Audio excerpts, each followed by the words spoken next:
Alrighty, ladies and gentlemen and non-binary folks, thank you so much for joining me this evening for a banger of a game, the best one, a great way to end the week.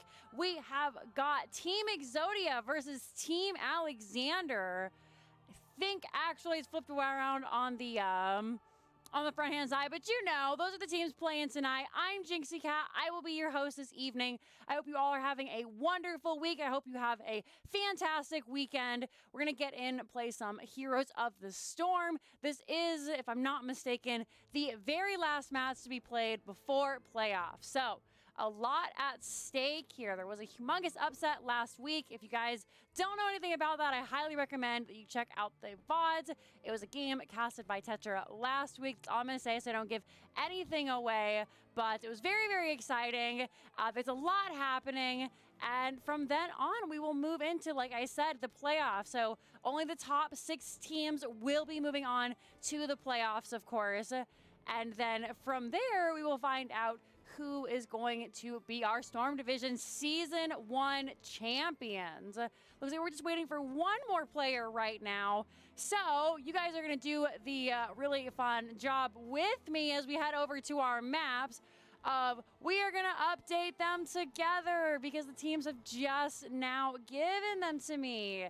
So, of course, you know, you're wondering what's happening, where we're going, who's doing what.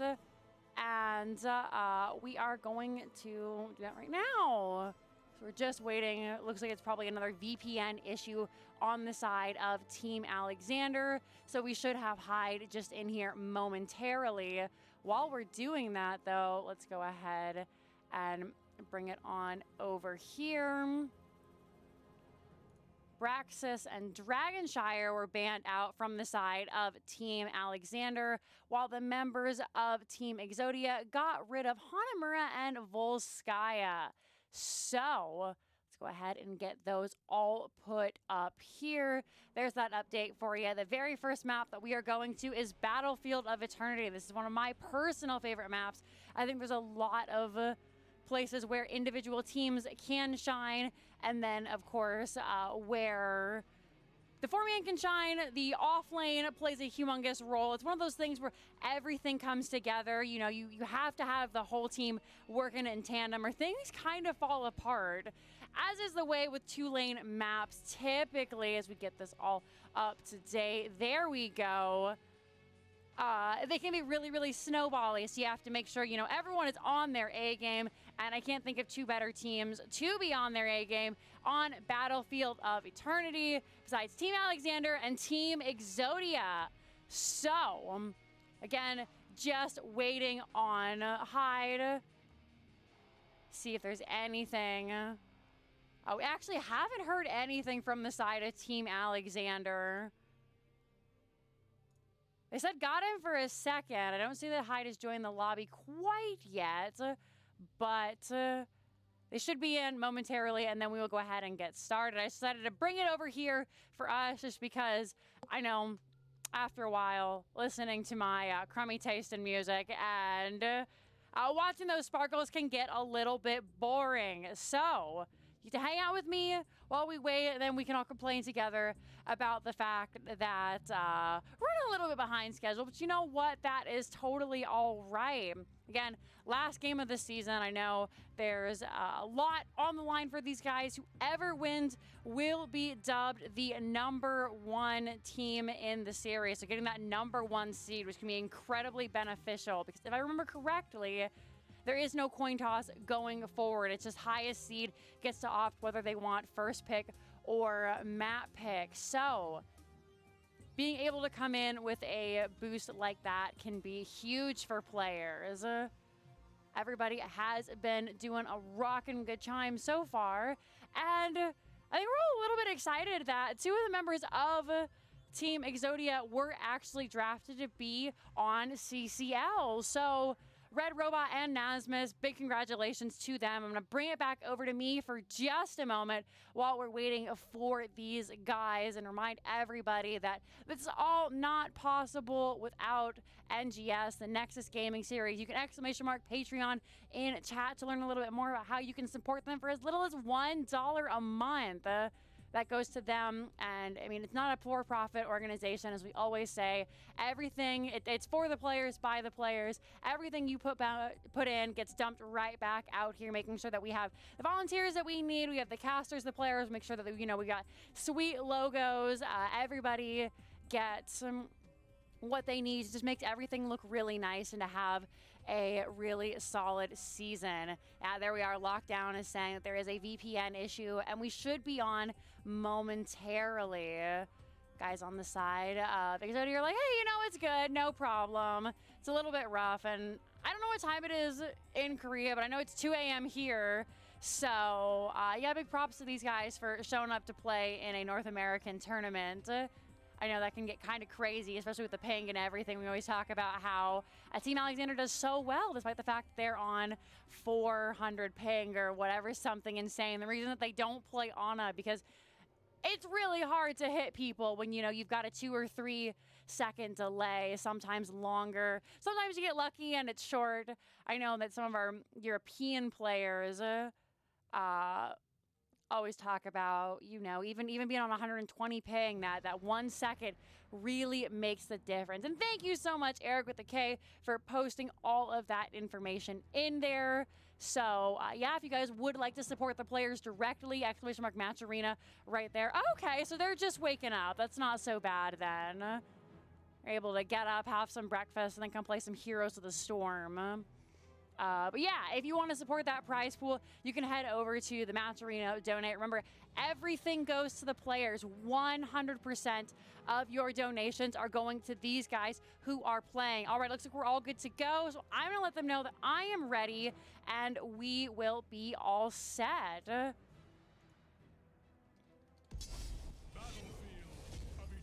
All right, and as you hear, without further ado, let's go ahead and get on in there, as Battlefield of Eternity is going to be our first map of the evening. As I had stated earlier, this map was picked by Team Alexander. First pick, of course, going over to the side of Team Exodia. We know that this is an Alexander favorite. We've seen a lot of the same drafts from them. A couple of folks trying to ban that out, getting rid of Hanzo, getting rid of the Stukov. We're actually going to see Medivh banned away here first from the side of Team Exodia. So maybe there's some scrims going on that we don't know about, or it's an NGS match that I haven't caught up on. Garage gonna be taken away, and I think that's a really smart play. Red Roa is an absolutely insane Garage, so get him out of here. Next for the side of Team Exodia, who are they going to get rid of again? It's actually going to be the Abathur this time round. Not wanting to deal with any of that global pressure from the Abba. He doesn't really contribute much to the team fight early on. Doesn't contribute a lot to that Immortal. But later on, he can be such a force to be reckoned with. Those Locusts, those clones can be so devastating. Something like a double Imperius, double ETC in the past I've seen have just been disgusting. There's the Ana ban that we typically see from the side of Team Alexander. And we always joke, it's not really a ban for the enemy team.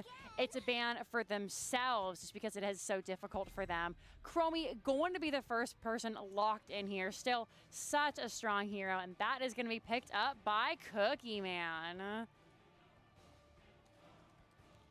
So, knowing they're going to have to deal with that long-range poke, what are Alexander going to do? A couple of different ways they can play this. They can dive really, really heavy. They can focus maybe more on those lanes. It's going to start off with the Diablo Greymane.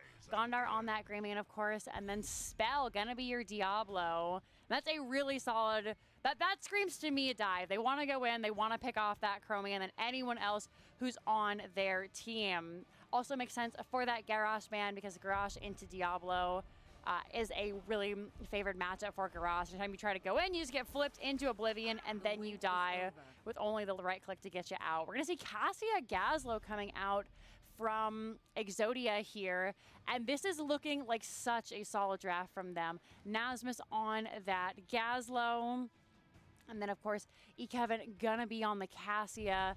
Really, really solid heroes. They haven't shown anything from the side of their tank or their support yet, which I know a lot of people, they don't like to lock in the tank support right away unless they absolutely positively want something to happen, just because that does show a lot of your hand. So with these three, we're going to see, assuming it's something that can combo well with the Gazlo, with that Gravo bomb that has been so insane, but who knows?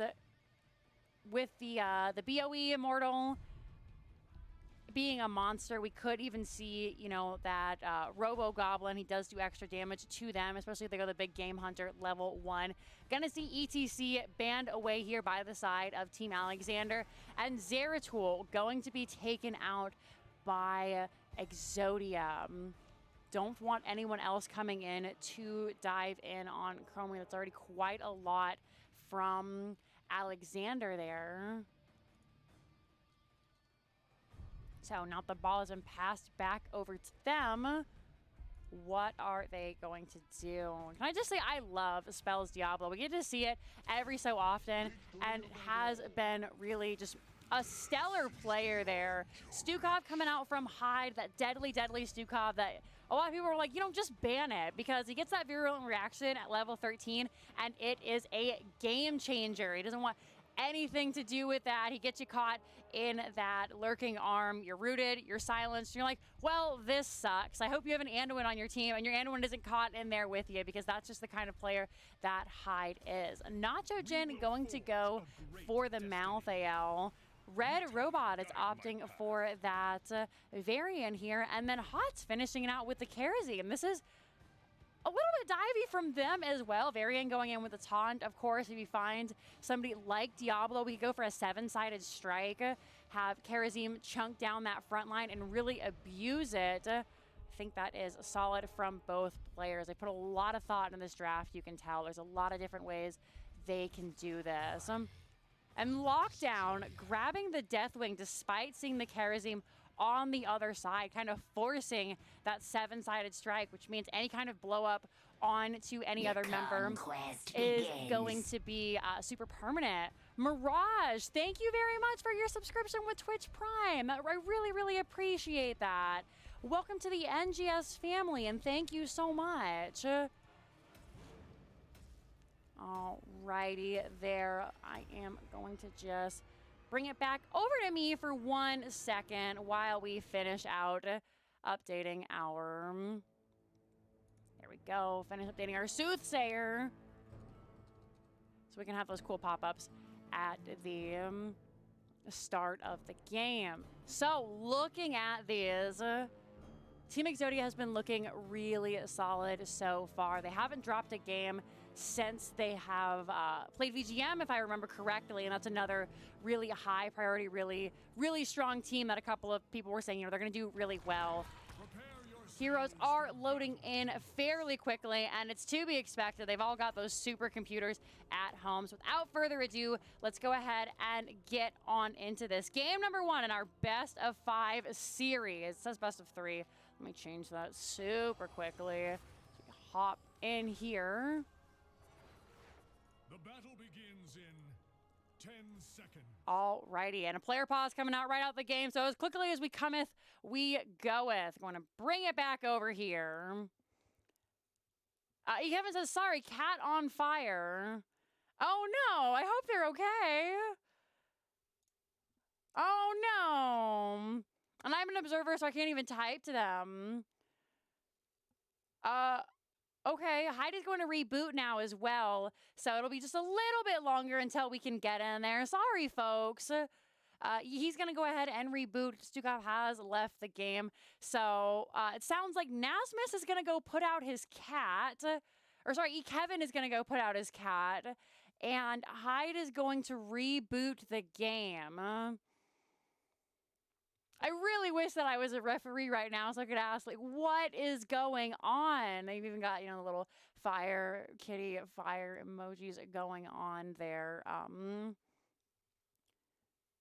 So, yeah, not really sure what to do with that information. I wasn't sure if, you know, like, the cat is actually on fire or if I don't know, it's some kind of euphemism that maybe I'm not familiar with. Not 100% sure on all of that. Looks like we will have the game back here in just a couple of seconds. So, while we're waiting for that, we talk a little bit more about this draft. Once again, you know, the Stukov, Greymane, Diablo, Malthael, Deathwing versus Chromie, Karazim, Varian, Gazlo, Cassia. Now, I think the Deathwing was really smart because he does shut down a lot of the boosting from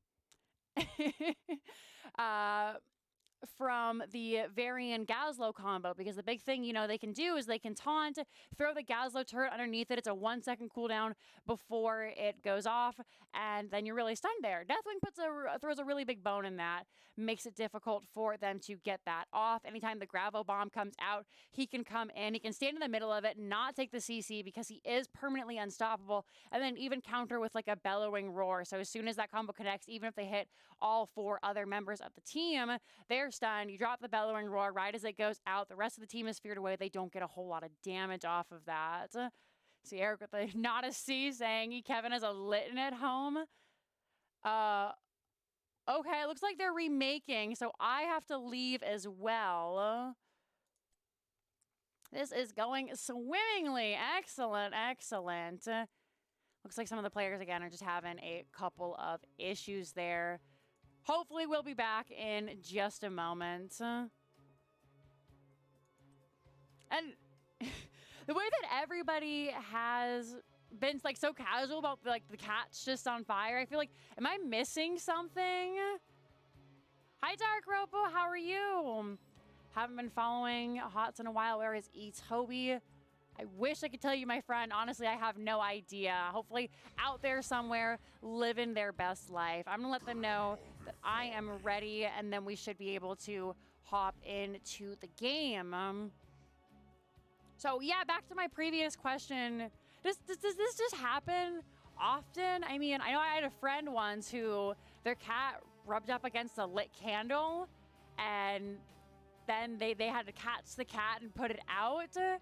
So I'm wondering if it's like maybe a situation like that, or, you know, what's going on there. So we do have all the members of Team Exodia in the game. We're just waiting for Team Alexander. I can only see one person on the other side. So hopefully that's just me. They have started the game. So again, it'll just be another moment. And then it looks like everybody's in. Everybody is shining beautiful. So we will be good to go here in just a couple of seconds. And we'll try this again. Alrighty. In the game. Get it zoomed out. And then, of course, hopefully for real this time. Without further ado, for real, this over here on the left-hand side is going to be Team Alexander, with Nacho Jin going to be playing that, supposed to be on the Malthael. It's not popping up there, unfortunately. Spell on the Diablo, Hide on the Stukov, Gondar going to be your Greymane, and Lockdown on that Deathwing. Over here on the right-hand side, we do have the side of Team Exodia with Cookie Man on the Chromie. Red Robot is going to be your Varian. Nasmus, of course, on the Gazlo. Kevin on the Cassia. And then Hot's going to be your Karazim. Let's take a look at some of these level 1 talents as we wait for the carnage to happen in this bottom lane. Looks like Team Alexander, though, has other plans. They're just going to back up. They're going to look to help out Nacho Jin here. Maybe try and find an early pickup on to Nasmus.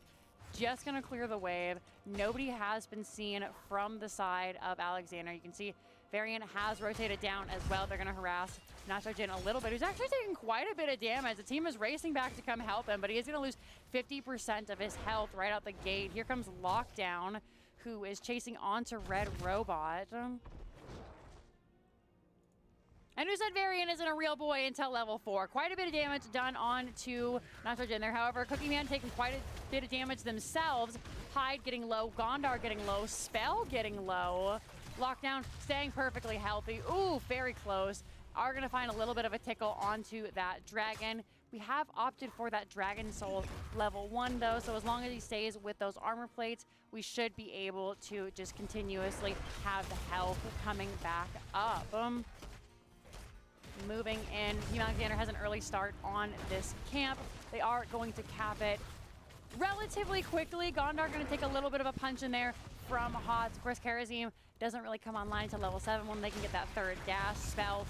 Just getting dunked on by Cookie Man there on the Chromium. Going to see it, Deathwing shift mid-fight. Get a little bit of a pecker in there, gonna back off. Where the team looks to just step back, quite content with themselves. They did pick up this bottom camp here. Meanwhile, Nasmus is just under the thumb of Team Alexander. We are going to see Gondar step up, going to look to start on this top camp here. Malthael is going to assist, as well as Lockdown, who is just trying to harass Nasmus right there, get the soak out.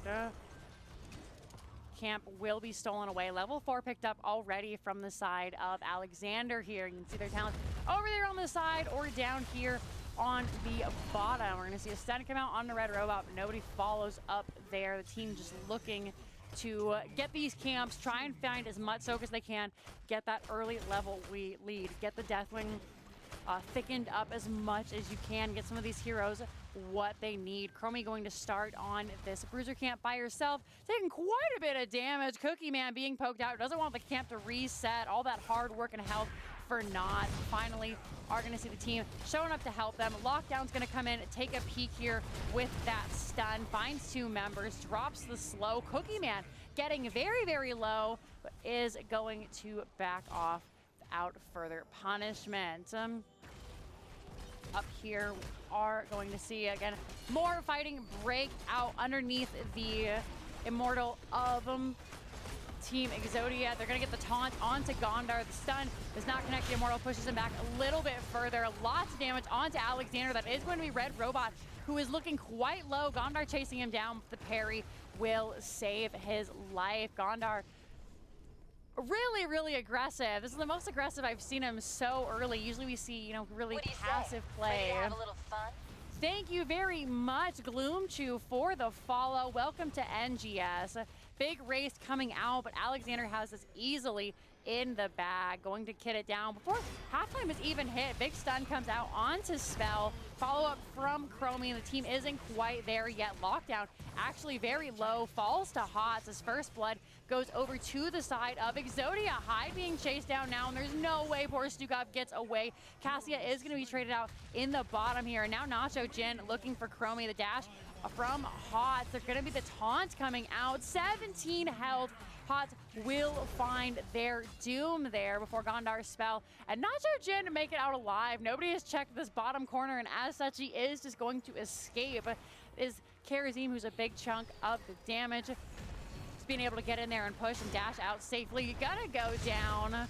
Everybody has respawned, though. Lockdown up into the sky to get those armor plates back. Nice and healthy, ready to push. The only one pushing here with this team, and there we see not bothered at all from the Gazlo stuns. However, Spell gonna be a little bit bothered by this negative armor from the fort there. Thank you very much. Celior, thank you for the 200 bits. I really appreciate that. Or, as a reminder, guys, all of those do go to myself this evening, so if you can give, then I very much appreciate it. And if you can't, then I'm just glad that you guys are here hanging out with me this evening. So, Team Alexander, they know they have to be just really on top of it today, and they are showing up for this game, not toying with their food as we have seen in the past. Great stun over the wall. Cookie Man with that slowing stance is being chased away. Out comes Cataclysm. Hots taking quite a bit of damage. Lockdown with the body blocks. Level 8 to 8, dead even here, but camp will be picked up. Lockdown and Cookie Man both make it out alive. Going to see quite a bit of damage coming out there. Not enough, though. members of Exodia are going to be chased back into their base. Spell trying to get some more of those souls in, does finally complete that quest at about 10 minutes. Great stun right as Deathwing goes into the sky. He's going to have to wait a couple of seconds before he comes back down. Spell jumps in, retaliates with their own stun. Silence from Stukov. Going to be a lot of damage coming out as they have rotated Nasmus up now. Stun does not connect. Red Robot running for their life. Hyde just slaps with those Stukov auto attacks. Going to take a big chunk of that health. 17 seconds before this Immortal, and both teams are looking for blood. Lockdown, who just went into the sky, does lose half of their health and half of those armor plates, eating so much chromie damage. We are going to see them have to back up, maybe look to tap here. They try to find the gank bush. Hot, that's not where you want to be. Face checks it as the kerosene, but Lockdown is the one in trouble now. Taunt comes out, chromie damage onto that Deathwing. Lockdown with 10 armor and such little health can do nothing in this fight. Gondar has to back out. Hots has to back out. Nacho Jin does find their doom. Does go down. That is going to be another kill, and a third kill going over to the side of Exodia, who, despite looking a little bit weaker in these lanes, are dominating these team fights. No stuns, no problem. Hot's putting so much pressure. Same with Chromie too. It's some dragon on dragon bullying here. We are going to see Lockdown just being kind of abused. Gondar does come in. There's the Gazlo stun, level 10 online. Gazlo does go down though. Out comes the lightning breath from Diablo. 7-sided strike as we were looking for. Hot's very, very low. Spell even lower does go down. Lockdown looking for more. Red Robot underneath their Immortal though, going to step back into the safety of those stuns. Nacho Jin on the back line, looking for some of these squishy, immobile heroes. Does not hit with that Shroud, has to step away. Halftime show is reached. Are going to have everybody coming back and alive. Nasmus making his way back into the fight. Camps available, nobody grabbing their bruiser camp while this was all happening, seeing as it was just a big skirmish here in this middle section of the map. Lockdown was able to get into the sky, come back, is chasing away the members of Team Exodia. Nasmus trying to put a little bit of bully on to Nacho Jin. Gondar in the back looking for Varian. Level 10 has been hit by both teams. We are going to see a big Cataclysm come out. Is going to actually be Tormented Souls here for Nacho Jin. Tries to find the back line. Being relatively low health on the Cassie and the Chromie, not a whole lot of value was gained there. As we take a look at some of these, we're going to see the taunts on to Nacho Jin. Silence comes out to put an end to that real quick. Out comes the Gazlo. Spell so low is stunned out. Deathwing tries to help his friend retreat, but it is going to be Nacho Jin and Spell going down. Another 2 for nothing. However, Immortal actually does go over to the side of Team Exodia as well, as they finally hit the level 10, got those level 7s, some of those really strong moments there for the heroes. They find the kills, they find the Immortal, and now they're going to try and find these forts as they head up a whole level ahead nearly of Team Alexander. Get those minions out of here. Red Immortal going to push in. Lockdown is just a big pinata. I know I've said that, but he really is. Just hit him and XP falls out. Of course, you can't stand in that. Going to see the conflagration come out. Goodbye, Deathwing. Having that wind up really can be disastrous here. How comes a beautiful taunt, a beautiful lightning breath though. Gondar is going to fall down. Spell can only do so much as the team is just falling apart at the seams right now. Hyde and Nacho Jin having to stay behind. The fort has been eaten alive. Immortal still a lot to give. Taunt comes out. Hyde goes down. They go for the massive shove. Try to push Nasmus away. Is the best at pushing in these lanes. And as such, Varian says, all right, stand still. I'll just kill you then. Out comes the Tormented Souls. Lockdown still relatively healthy. 1v4, Bellowing Roar, beautiful 4-man roar there. Nacho Jin trying to survive with just a smidgen of health. Not going to be able to do so. However, Red Robot and Spell are duking it out. We do have Chromie going down in the back. 2 Deathwing there. Nasmus will fall as well. Hot's only 120 health, and this is going to be quite the showing as Varian also does bite it here too. Wasn't able to get away. Of course, not having that extra mana doesn't allow them to go for the dash. We do see the shield wall coming out. They only have one of those parry charges now, so is very difficult for them to stay alive for too long in these long fights with no mana. Alexander going to grab this aggressive bruiser camp before Lockdown heads back to the sky, and it looks like they're looking for this fort, trading out fort for fort. Chromie, though, making that camp almost non-existent. I see, has Red Robot and Asmus been on Exodia for a while? They started...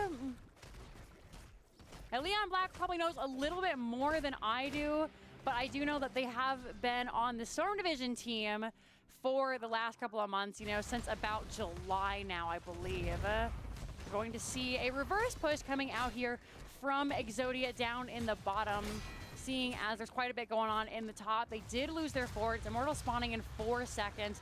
Meanwhile, Alexander was going to go ahead, grab that impair, that shaman camp.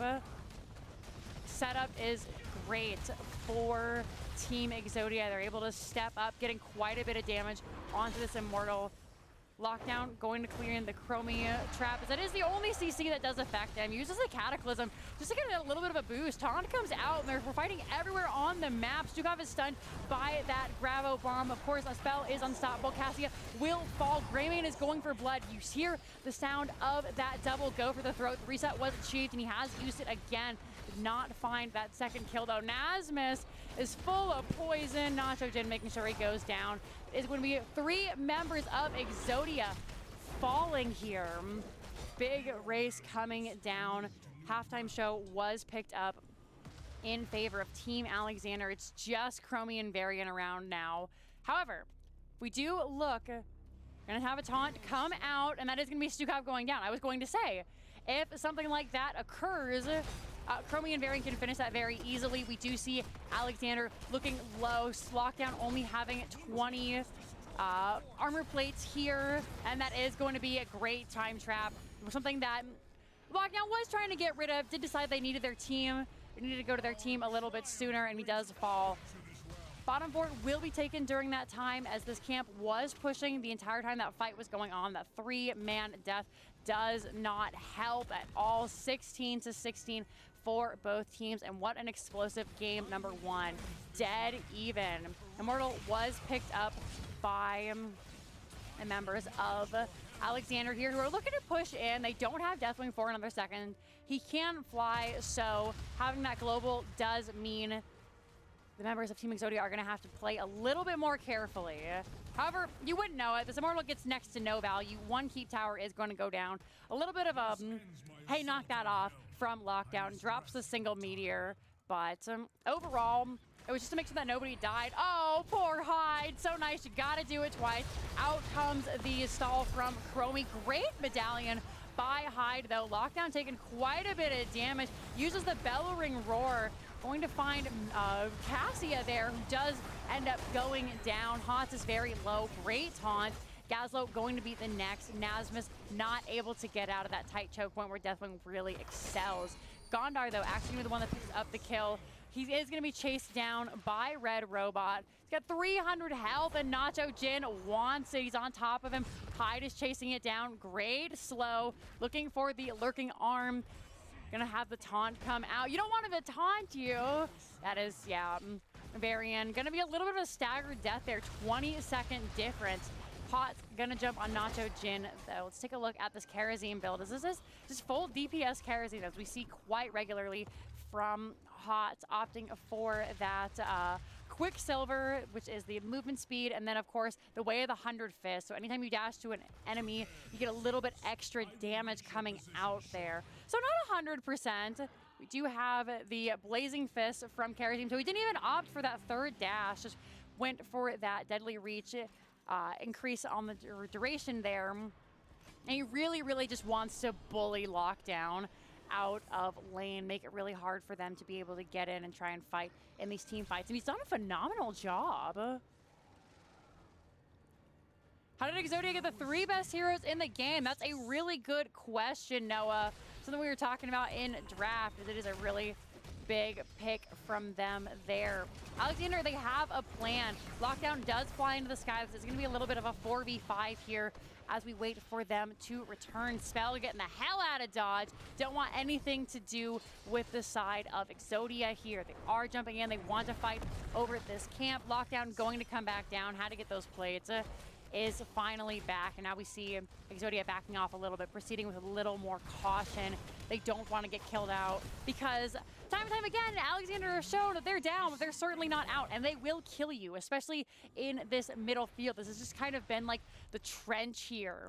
This is the Thunderdome, where everybody goes to die. Going to see lots of damage coming out from both teams here. It is going to be a race. However, that Alexander Immortal is falling flat. Nobody is on it right now. Spell gets the stun onto Hot. Has to back out a little bit. Taunt comes out, but it is going to be Red Robot who does fall. Unstoppable Nacho Jim with the Tormented Souls looking for that Charism. So close. So many times Hots has been sub 100 health or, you know, in the low 100, 200 health. And they still managed to get away. Gondar looking for blood, jumps over the wall, but there are three friends there. Hyde may give their life. They do end up saving the friend. Gets out. I say you go. But that is another Immortal going over to the members of Team Exodia, who had a little bit of a struggle in this early game, but they've really found their place here. Chromie has that level 20, opted for the Unraveling. That is the negative spell armor anytime you stay in the slowing sands.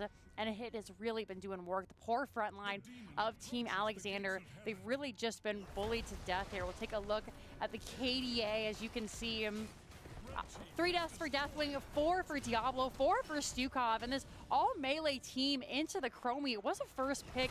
Some of us might be wondering what Alexander is doing in this game, number one, because they are just being eaten alive. If we look at the damage here, you can see a nice solid number there from Chromie, 58k. However, Melville not too far behind. Of course, there are a lot of thickums for them to hit as well. Out comes the Gravo Bomb. Unstoppable comes out from Nacho Jin. This keep looking quite low. Taunt and the Immortal Stun is going to find the end of Malthael. He has returned level 20 for both these teams online. Now out comes the Cataclysm with the Stood in the Fire. Hot's so low, drops the 7-sided, ended up for going for that 11-sided strike there. Taunt, stun, spell, kills out Varian. Nasmus is in the back. Hots goes down. Gaslow, he's just a little goblin boy. Can't get out. Trying to drop turrets to keep himself healthy. Hyde with the slaps. Does end up dying to the turret. So the trade out there. Gondar finds Nasmus. Nasmus finds Hyde. Chromie killed by Nacho Jin. And only E. Kevin can scamper back to base. These teams are holding nothing back, and I hope this entire series is just as explosive as this game number one. In fact, if we take a look at the numbers here, I was going to say we couldn't find. I think that would actually be on the... Actually, you can look up at the top, 17 to 18, so a humongous kill game here. Almost 40 kills in the game. Both of them knowing exactly what their team comp does, what the strengths and weaknesses of themselves and their opponents are, and then not really giving a crap. We can see we're gonna look at try and grab the keep here. Cassia gonna chase down Lockdown Spell and Nacho Jin, trying to take out this keep. They're only going to get about 75% before finally going down. Nacho Jin does have to hearth him. Lockdown takes to the sky. We can't show you him up there. Spell also finding themselves back. In fact, it's just a full reset from Alexander. 30 seconds for these Immortals. Is no bruiser for Alexander, so they're going to opt for this top Impaler camp instead. Meanwhile, as we just saw, Exodia gonna take their Shaolin Shaman. Do they want to push with this? This is going to that weakened keep in the top lane here. It looks like they don't. They're gonna get the slowing sands in a position they're afraid that Alexander may come from. They did just see them on the top though. They're gonna see them show on this way. They know they have to clean out the Fallen Shaman, and the race is disgusting from Exodia here. Cookie Man has to back up, make sure they don't get stunned, but immediately, you know, that was probably 4 or 5 seconds, and the halftime show has been raised. So Alexander have to show up right here, right now. Time Trap has been dropped. Red Robot in vision as they do get the autos from Malthael. They're going to look for Varian here. Out comes the Lightning Breath. Out comes the Cataclysm. Hot's by himself. Cookie Man chased down by Gondar. Gondar looking for the back line. Out comes the Gravo Bomb. Goodbye, Nacho Jin. Cassia, though, traded out. Lockdown, not made of health. Has to use the Elementium plating. Unstoppable from Gondar as well. Nasmus is found by a spell. Can Greymane? No. Malthael has returned with that. No one can stop death. Greymane wanted to work it in. You could see it so desperately, but Varian is so healthy, cannot risk going in there and going down. They're too important for Team Alexander. So Spell is going to continue hiding in this zone, looking for the side of Exodia. Exodia retreating to their entirely full health Immortal. Gondar finally going to try and put an end to that spell. Wall bangs are life right now. Going to eat a face full of sand, though. Cookie Man is just looking to try and bully Deathwing. He knows it's hard to dodge those skill shots. Beautiful stun. Does come out unstoppable. Out comes the taunt. Gravo Bomb is good. Nacho Jin looking low. He doesn't have another buyback if he goes down. Taunt gets the shield wall. That is going to be Red Robot, who does fall. Cookie Man is bullied in the back. Hot's having to deal a lot here, and nobody can help the poor tank as Red Robot becomes a victim of just the abuse that Alexander can put on these high health targets. Going to get the stun out, though. It's silence to make sure nothing else comes of it. Locked down with another great stun in that World Breaker form. Race going down, and in a surprising turn of fate, this is going to be the Immortal going over to Team Alexander. However, they're not looking too strong to push with it. Lockdown is going to take to the sky. They have to get back that health. Desperately need those armor plates if they're going to stay. Looks like Spell is just going to try and heal up off of these minions, off of these XP globes. Hyde says, don't worry, buddy, I gotcha. We can go in. And I think, 75% health, that's good enough for Spell. He's going to look for the team here. Lockdown, Cataclysm over the wall. The keep is still alive, but this is so big right now. Gravo Bomb combo comes out. Nasmus survives for just a moment. Go for the throat, though. Going to clean him up. The Immortal loses its shield. Most of Alexander lose their health. They do finally find the keep, and now this map has been evened up. Taunt comes out onto Nacho Jin. They have to use that sweep. Out come the Tormented Souls, looking for E. Kevin there. The Surge of Light, though, kills Diablo. They do have the Soul, so they will reset. Immortal on the core. The shield is falling, and Alexander know they can do nothing more. Just going to back away. Of course, get that healing spell, significantly less powerful than they were just a couple of moments ago. And right now for Exodia, it's all about chores. Luckily for them, they're pushing very strongly in this bottom lane where the keep has been taken. Same can be said, though, for Alexander. So it's a race of who has the better win condition here. Both these keeps are not very healthy. Immediately, we're going to see the backup as this bottom camp was taken by the side of Exodia. Look to clear this top camp most likely and then head to the Bruiser. However, Bruiser was picked up by Alexander earlier, so they can look to try and invade that. They're going to clear out this camp. Of course, Greymane with that level 20 opting for the Hunter's Blunderbuss, as we typically see, going to have no problem zoning that out. And they know there is nothing left for the teams to fight over on this map save that Bruiser camp. So Nasmus has been called back. This bottom keep is going to become a big point of contention here for Alexander. They have the camp.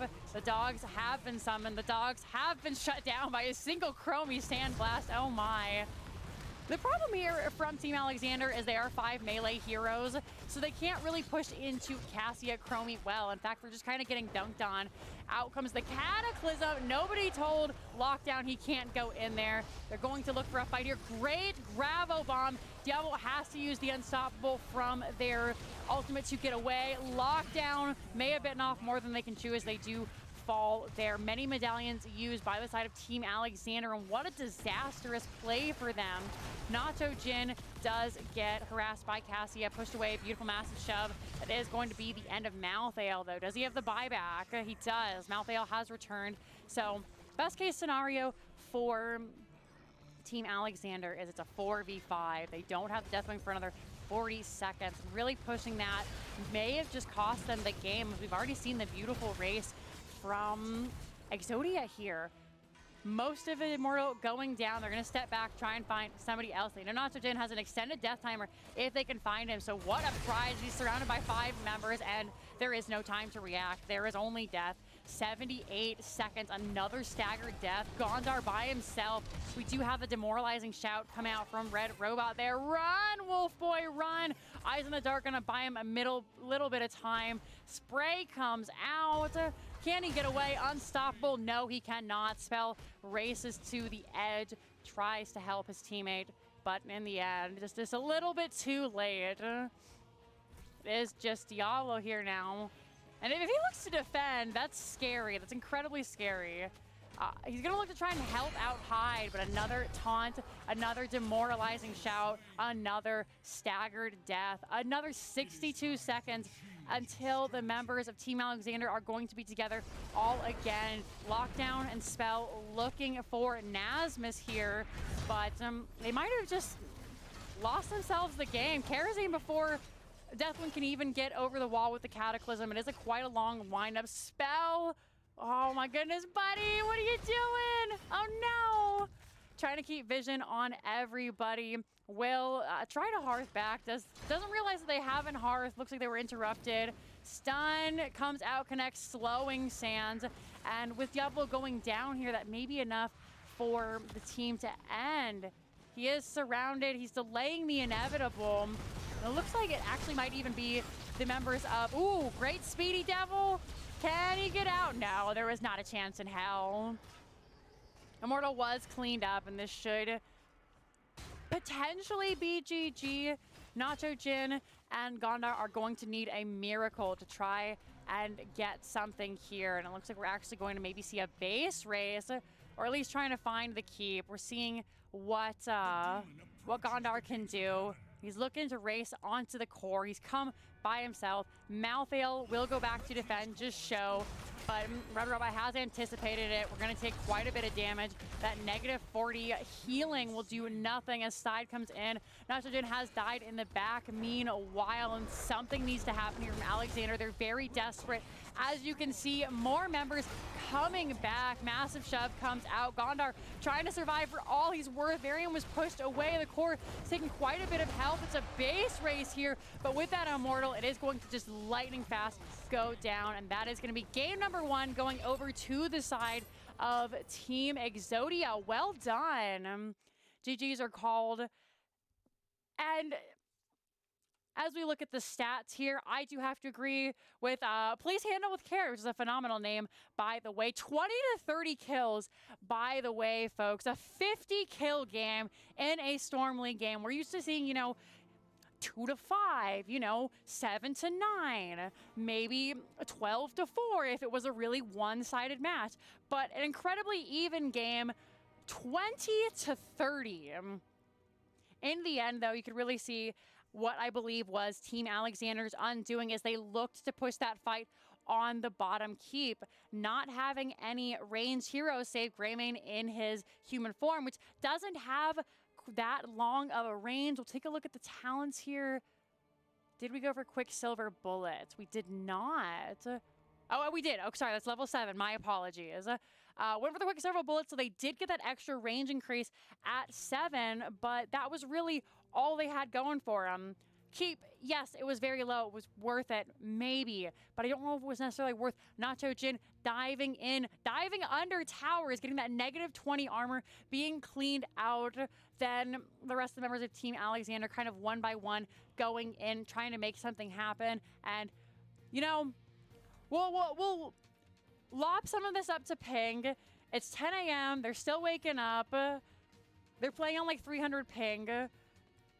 But seeing a couple of those plays where they just kind of yellowed in under the base, not respecting Cookie Man, and then they died. That was kind of their undoing.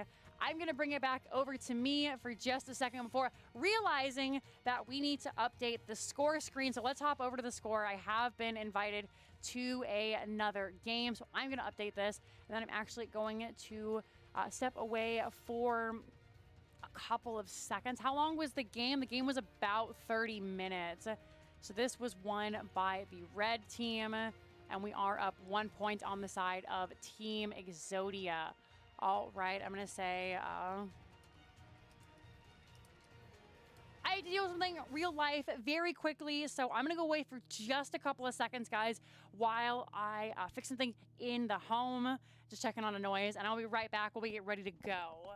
So don't go anywhere. We will hop in for game number 2 in just a second.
Alrighty, thank you guys so much for your patience. I'm gonna bring it back to me for 1 second as I let the teams know that we are ready. So we'll go in for game number 2. Game number 2 going to be on Infernal Shrine. So from one Diablo map to the other. And big apologies, guys. I'm currently living out in the country of England. So we get to play this fun game since it's an old house called... is that an appliance or is an animal stuck somewhere it shouldn't be? And I'm making sure there's not a badger or a fox caught someplace where they could get hurt, causing a ruckus. But it sounds like it's just an appliance. You heard the sound of Infernal Shrines, so that is where we are headed to for game number 2. Once again, if you are just joining us, this is a best of 5 series, Team Alexander versus Team Exodia, as once again, Garrosh yeeted out the window. Nobody wants to deal with Red Robot's Garrosh. It's terrifying. Team Exodia are up 1-0 in this series. Could even it up here, could see the reverse sweep. A lot of stuff still available for both these teams. Really, really good early game from Team Alexander in that last one. Really good mid game too. Just a funky fight in the late game that did end up costing them the game. And it was still very close. We had a base race coming in. Aw, thank you, Alex. Medivh is going to be taken out from the side of Team Exodia. They don't want anything to do with a, having spells Dastardly Diablo coming at you, and he doesn't even have to engage with the Shadow Charge. There's just a door that says, kill my backline, please. No, thank you. Ana, again, going to be banned away by Alexander, and of course, we always make the joke. They're banning it for themselves, not for anyone else. The conquest begins. Shelior, thank you very much for gifting a tier 1 sub to the community. Stakes were made. I hope you enjoy all of your Nexus emotes. I hope you are having a wonderful time enjoying the stream. And thank you so very much. We didn't get a chance to talk about it since the teams were ready, and we really wanted to dive into that last team fight, as Chromie is going to be taken away by Team Exodia. First pick did go over to the side of Team Alexander, and there he is, hides Stukov. It was so devastating. It's one of his best heroes. It's a super comfort. So, of course, why not pick it up there? Seriously, thank you so much for the subs. Thank you for the bits. I really appreciate it. I hope I'm saying your name right. It's kind of my curse that I can't ever say people's names, but thank you. I sincerely appreciate it. Gonna see a little bit of a reverse draft coming in here as Team Exodia says, hey, that was really good. Game number 1. Do you mind if we take that?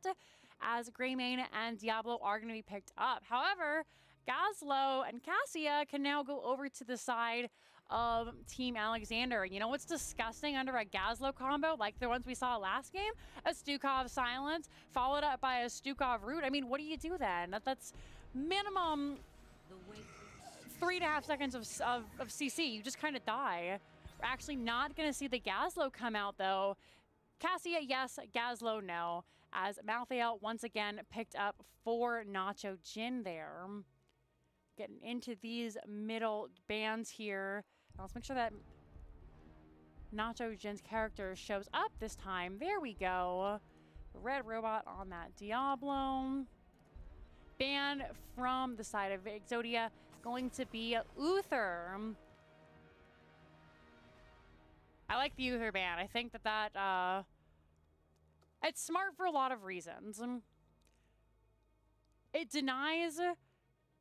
Uther as a pick will deny just any kind of burst damage, whether it's a wombo combo, whether it's just something like we saw last game where you just point and click and they die.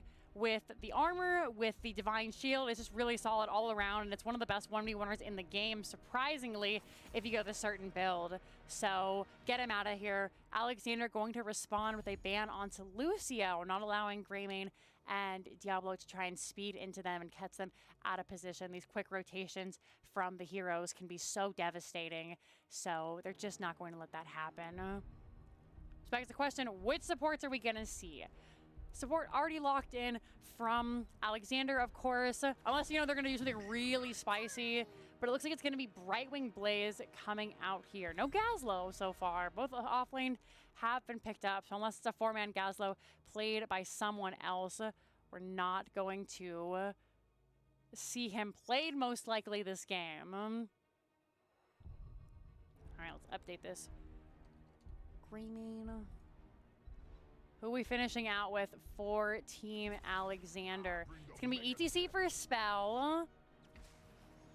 Lockdown going with that Tychus. Another big, thick front line with Lockdown going to be able to jump in the back and just kind of chunk away at these heavy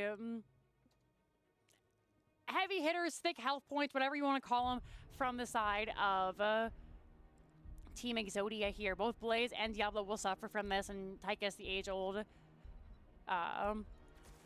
counter, if you will, into Diablo. He goes in and you just kind of point and click, pop your minigun, and he's like, wow, I wish I had health. So not going to see may I should say Ready to have a little fun. may see Diablo in a little bit of a pinch. Welcome to the Nexus Wars. Oh gosh. What was that? WASD? I wasn't able to see. I apologize, but welcome, welcome, welcome. It is wonderful to have you here. I am going to bring this back over to me and just really quickly update this. Soothsayer. You think I'd be better at this by now? And of course, the teams are loading in. You know what? We're not going to worry about it.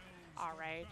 So, prepare yourselves for battle. As we hop in once again to game number 2, best of 5 series. Still plenty of maps left to go. We're going to start over here on the right-hand side for a change with Nasmus going to be on that Blaze. Kevin on the Greymane. Hot is going to be your Brightwing. Diablo played by Red Robot. And of course, it's Cookie Man on that Sylvanas. And over here, your favorites to win this championship so far, maybe looking a little bit of a shakier now. It's Team Alexander with Lockdown on the Tychus. Spell going to be that ETC. Nacho Jin on the Malthael once again. Hyde on that Stukov. And of course, Gondar going to be playing that Cassia immediately. Cookie Man going down with the black arrows, looking for the cheese. Cassia racing down, pings, hey danger, hey danger. A little bit of a chunking out there did cause a panic from Alexander.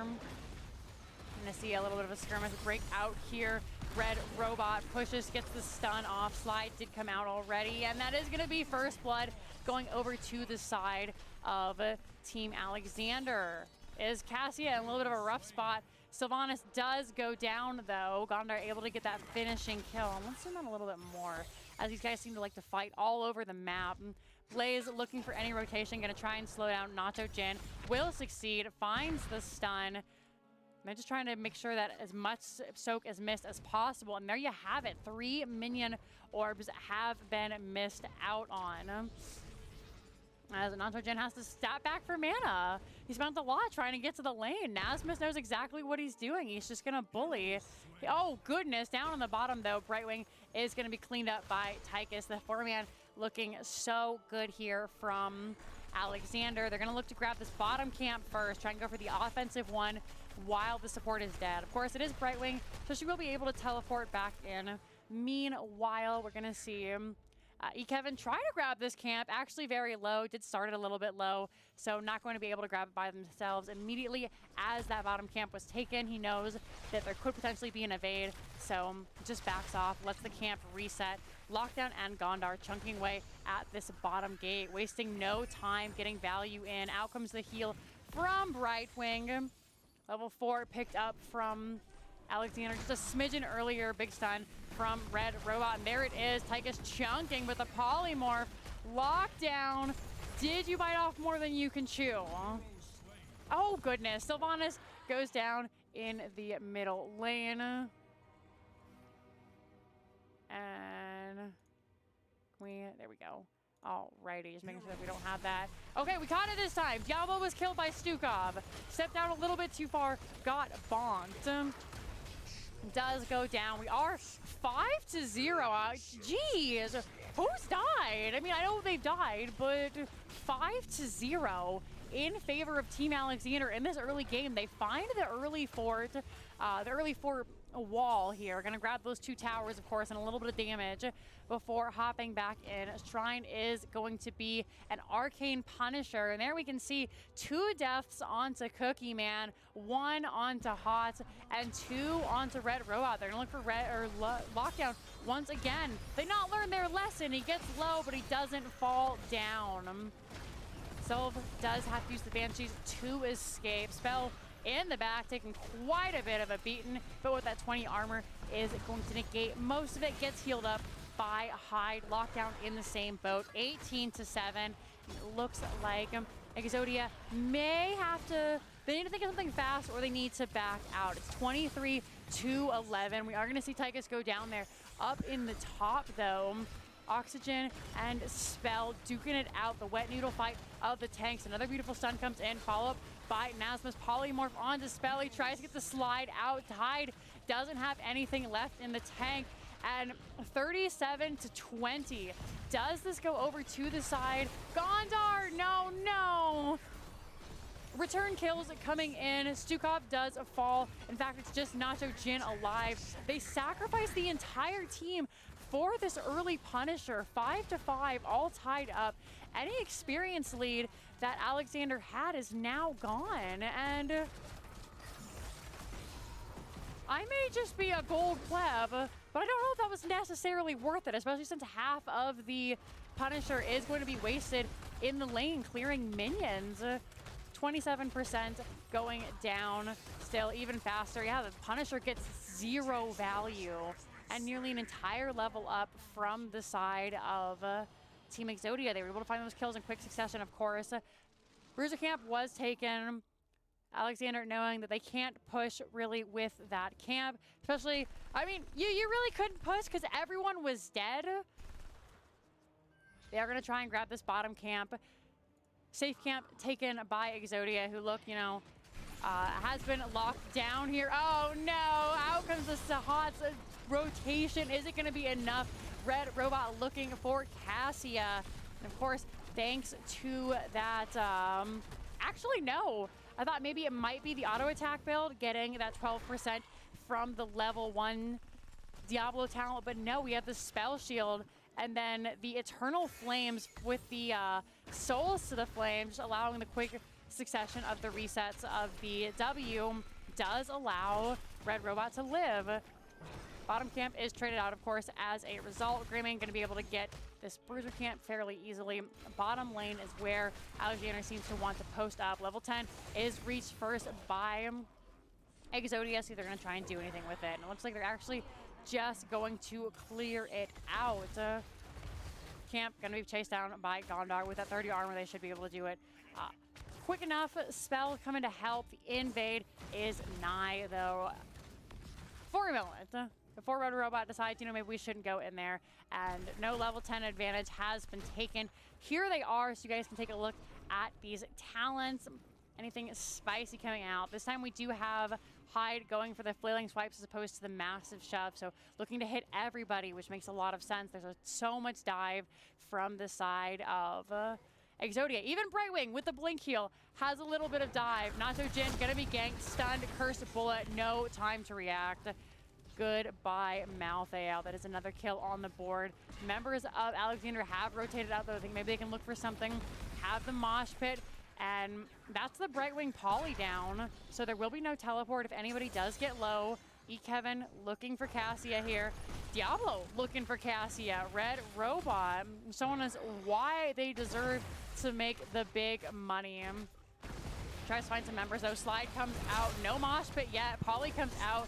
Cursed Bullet comes out. Goodbye, ETC. Lightning Breath is picked up from Red Robot. Uses it just to make sure everybody is chased away, and that is 2-0 in favor of Team Exodia, who are looking for more here. They try to find Lockdown, but Lockdown understanding, okay, they've just rotated from mid. They're looking for me. Going to back away. Cookie Man chased out. Rotation from Brightwing is forced. That's a long rotation for Brightwing, who has to walk the whole way. Out comes the Polymorph. Red Robot looking to find Hyde. The 3 of them versus the 4 of Alexander. Not going to be able to find any kills yet. Sylvanas is going for just trying to push with those minions. Misses a little bit of soak, but nothing they're worried about. One globe isn't going to be the life or death thing here. Frozen Shrine is the most important for the teams. Oh, pardon me. Bumped a button there. Out comes the face melt from Spellers, just trying to get out. And the poke, a lot more than had anticipated. If you do see a stun onto Hyde, the poly comes out. It's Nacho Jin, actually. Beautiful mosh pit does find Nacho Jin. Kevin, though, very, very low. The Odin in the back just chunking away. Red Robot quite low, surrounded by 3 members. Stun from Nasmus, trying to get them out. Heal coming out. The blink heal, is it gonna be enough? No, it's not. Diablo did have the souls, though, so going to be able to come back here in just a couple of seconds. Pata able to blink away thanks to, of course, that blink heal. Gondar takes a little bit of damage. Hyde should be able to back it away. Nothing too much here. 30-27. It's still anybody's game.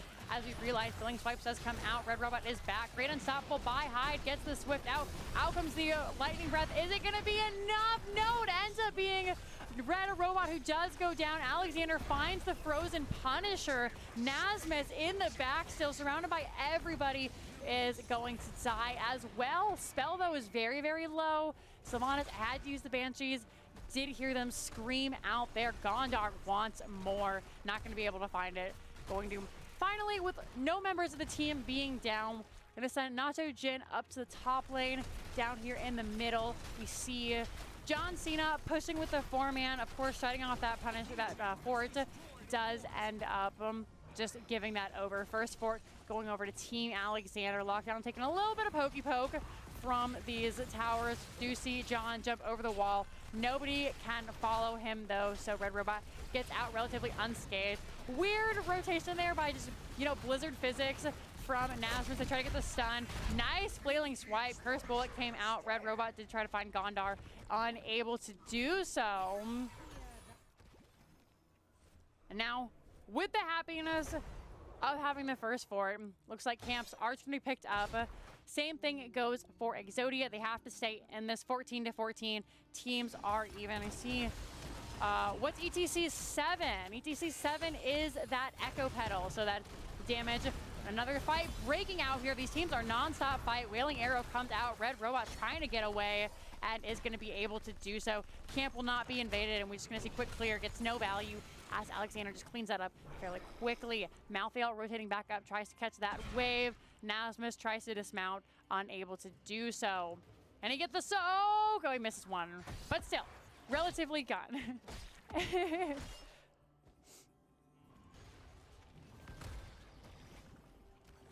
There are the talents everybody is looking for. We do have that Tormented Souls once again coming out from Malthael, so not messing around. Wants to make Diablo's life Greymane, Blaze, of course, as difficult as possible. Red Robot's so aggressive. Why not punish that? Lots of percent damage coming in. We do have that virulent reaction. Doesn't actually connect this time, but Red Robot all by themselves gets hit, forced into the mosh pit, will fall. Ball Lightning coming out there as well. 2 ultimates used to kill Diallo. However, does only have 47 souls, so not coming back for quite a while. Cookie Man has to escape. Gondar, better be careful. It trades out 1 for 1. Seeing as Cassia is no longer here and the fight is even, Team Alexander decide that it's better just to go ahead and leave it as it is. We'll try and find it at a later date. Not going to be able to do so. Nasmus had to burn the bunker there. It's going to be a little bit longer of a cooldown, 70 seconds, 60 now before it does come back. Lockdown taking quite a bit of damage, and these teams just non-stop. Once again, we see 9 to 10 kills in favor of Team Alexander this time around. I did get a couple of good pickings in that last engage over the point. Bruiser Camp picked up for both teams here, so they will push out. We'll see if anybody heads up to clear them. Blaze has a little bit of an advantage if they are the one to stay. Nasmus, of course, clearing faster than Nacho Jin. Because despite being an off lane, Malthael doesn't actually have that superb of camp clear. Nasmus going to dive in with Right Wing teleporting in. A big push from Red Robot. Stun out comes the Tormented Souls. Doesn't find anybody looking for Red Robot. But Nacho Jin, he's pinging for help. Guys, let's kill the tank, please. Sylvanas rotates in enough to deter the Angel of Death. Low health bars from just Exodia's side, actually. I'm going to say both sides, but just Exodia looking a little bit low here. We're dead even in experience.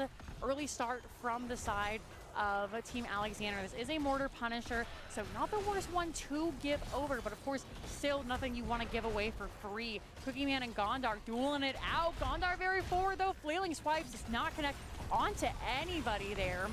Just used to deter the chase onto Cassia. Lockdown left in the back all by himself. Great silence from Hyde, though, saves his life. Immediately out comes the Lightning Breath to deter anyone from coming in. Lockdown pops that Commandeer out, and Nasmus in the back. Oh no, a weird rotation.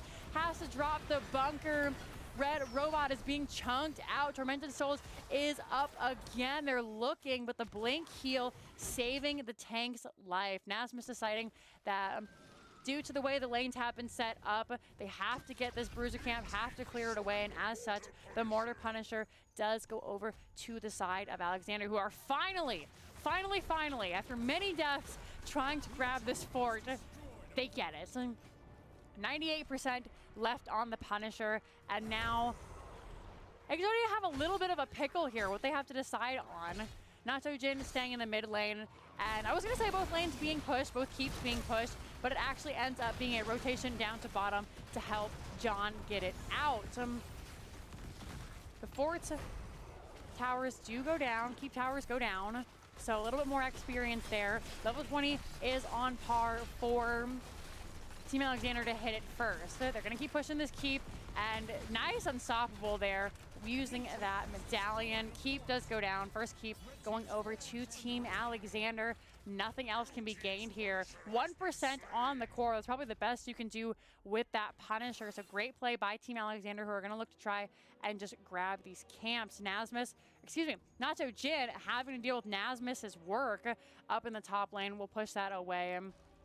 Sylvanas has her own chores to do as well. We can see the members of Exodia just going to try and clear out some of these catapults, have to clear out these camps, have to clear out the minions. They can't be in a position where they're easily gankable. 19 and 3/4 to just barely hitting level 19. That 20 is locked and loaded, and you can see Alexander are impatient to do something with it. They're rotating onto the other side of the field. 58 seconds on the Bruiser Camp. They look for Greymane. Kevin does have to back up, and with all 5 members up on the top lane, they're just going to grab this fort. Wasn't much left of it, Ready to so have a little fun? does end up going down. Thank you very much for following. Welcome to Nexus Gaming Series. I'm Jinxie Cat. This is Storm Division, the last game of our regular series before playoffs. I didn't catch the name there, but I appreciate the follow. It looked like burning, I'm not 100% sure, or 13 something. So if you want to throw your name in chat, then I will be more than happy to shout you out. But welcome, friend. Thanks so much for stopping by. Team Alexander, they need to make something happen now, or that's going to be it for their level 20. They've been patient. They've been looking for somebody. They're checking around for these teams, but they're going to back off as level 20 has finally been hit for both of them. We can take a look here in the bottom lane. River Camp just going to be acquired for Alexander. Lane's looking pretty good now for Team Exodia. They played very patiently, very quietly, staying safe back, allowing the waves to come to them, get that soak safely, of course, and have now pushed the lane. So they're not necessarily pushing out in their favor. We're gonna see bottom pushing in their favor as they look to grab this bottom four. Black Arrows comes out, and 75% is not enough. Spell is immediately going to be silenced. They're not able to drop that mosh pit in time. Nacho Jin taking a beating. Bunker does come out. Graven with the Hunter's Blunderbuss, just doing so much to once again another very heavy melee and low range team from Alexander here. They're gonna back off. They look to do this camp. This is an incredibly spicy camp if they do. And it looks like, yeah, they do. The invade not coming in from Team Alexander. They could have taken the 5v5, but decided against it. Diablo, Blaze, they have better point control. 35 seconds on the bunker before everything does come back in. So it looks like a little bit more chores have to be completed before Team Exodia is going to be able to hop back in. So they are just going to try and get these camps, try and push out, make sure this top keep is protected. 16 points have been acquired by the side of Team Alexander. Great stun comes out. Diablo is stuck in that virulent reaction. He's silenced for so very long, has to use that soul steal there. We don't typically see the Diablo as he drops the lightning breath. That Lord of Terror silence comes out. Mosh pit in the back, but no one's home. Sylvana's falling. Red Robot chunking out. Hyde not looking good, but it ends up being Nasmus going down quite as well. 3 members of Team Exodia are falling. Red Robot in the back. Oh no, lockdown coming in, trying to get the healing from those double flame stomps. Not going to happen this time round. Red Robot had the souls, so they will come back in 4 seconds, but it's an Arcane Punisher pushing mid lane with just Diablo and Brightwing to defend. A soulless Diablo at that. So we may be looking at GG. That Moshpit will be up in 60 seconds. I don't think they'll need it. That's another death onto Diablo up there in the top. And with just Brightwing there, Hots in the back, Keep goes down. We should see GG's here momentarily as another 10 seconds before anybody can do anything to come up onto this core. Flailing swipes just to make sure, and that thing is jumping down. GG, there it is. Game number 2 going over to the side of Team Alexander, evening up the scoreboard here 1-1. Let's take a look at this scoreboard, talk a little bit about what happened here. And despite being very even early on, I remember we talking about that 9 to 10 around the second Punisher. A little bit more cleaning up came out from Alexander here, making it, of course, 15 to 9 in favor of Alexander. Some really solid rotations, the zoning from ETC using those face melts just kind of really deter Diablo. You saw a couple of times when he would go in, split second thinking on Spell's part, drop the face melt, and that's a 13-second charge down for Diablo, which is really difficult when you're a tank who wants to get in. When you're stuck in a lane doing nothing, it feels so awful. Good bounce back after the last game, and then Alex saying they were never in doubt. I agree, chat. It's going to be a very explosive series, and I honestly can't tell you who I think is going to win. If you asked me maybe 3 weeks ago, I'd say, oh, Alexander's got this easy. There's no one who can contest with them. But Exodia has really been stepping up. They're the other contender for maybe taking this, not even just the series, but the whole tournament. I know VGM did get a win over Alexander in the playoffs, or the exhibition, no. the gauntlets that led up to Storm Division, so there's talk about them. But now it's all about Team Exodia, and they are playing like mad folks here in Storm Division. Once again, best of 5, so we still have at minimum 2 more games coming to ya. Here are the talents if you'd like to add them to your roster. One thing that I thought was very smart, but in the end, just not enough. This Lord of Terror from a Red Robot. You did see them try to step up and get some of that health back, get some of those souls back, and allow them to stay alive a little bit longer. Had the ability to come back, try and defend the Punisher. Ultimately, it was for naught, but I think that was a really smart pickup that we don't typically get to see here.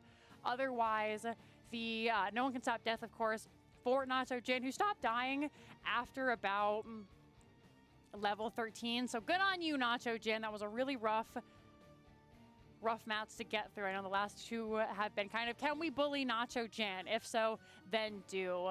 Blink coming out, Controlled Chaos, of course. Everything else looking fairly standard. Bob and Weave for Lockdown, because that was another member that was getting quite bullied there. We saw in the early and mid game when Tychus is kind of immobile and doesn't have those big powers to just melt the front line enough.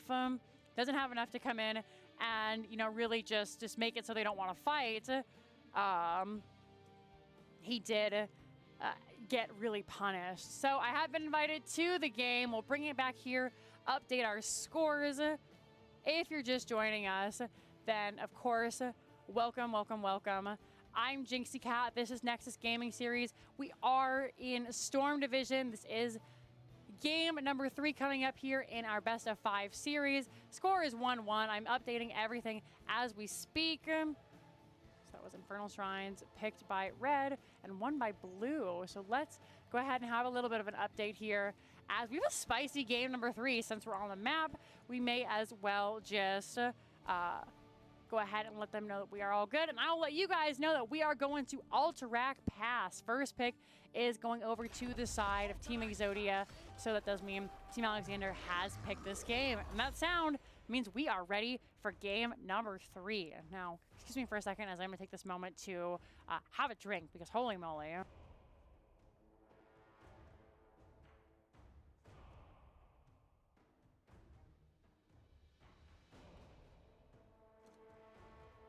All right. These have been some non-stop crazy games coming out here. So, I know, Brax's ban, that is a Team Alexander favorite. Stukov gonna be banned out here in game number 3, and I think that's a really, really solid play. Garrosh, of course, if it's not broke, don't fix it. We can expect Alexander's bans to stay the same, as both these heroes are hard to play and avoid on high ping. So, a little bit of a handicap there for Team Alexander, but still doing spectacularly. And then, of course, for the 3rd time this evening, Red Robot just dunks on people, and he dunks people on that Garrosh. Lost Viking is going to be banned out here on Alterac Pass. And this is one of those maps where you have to consider the annoying players here. So Vikings, Abathur, Murky even, if you're feeling kind of spicy. Those are all heroes that I know a lot of people don't like to play against, that can be kind of unfun, are looking to be removed here. And as we said it, seeing as they knew Ana would be the 2nd ban, Nasmus is going to grab that Abathur. So, Abathur with the technical off lane. Now, he can get so much work done. I think this is an incredible play. I think it's a smart pickup. My concern is Team Alexander have been looking really solid in these these early games. Got there in the end. Chromie and ETC going to come out from Team Alexander. That's a lot of early damage, a lot of ways to find that Abby who's just hiding behind a wall somewhere.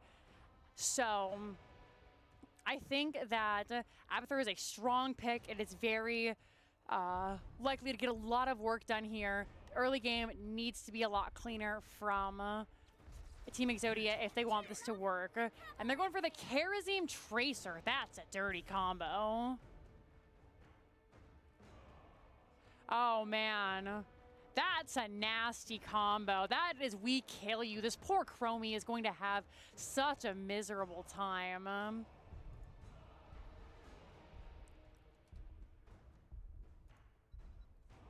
Who do we see banned out here? Deathwing is going to be stolen away by Team Alexander, or banned away, and I think that is a really solid choice. They don't have a whole lot to deal with a Deathwing, so just going to say nope, not going to deal with that. Thank you, though. Lockdown on the Chromie, though. I like that a lot. The shoe, once again, on the other foot here, as this is going to be, a little bit of a bullying from game number 1.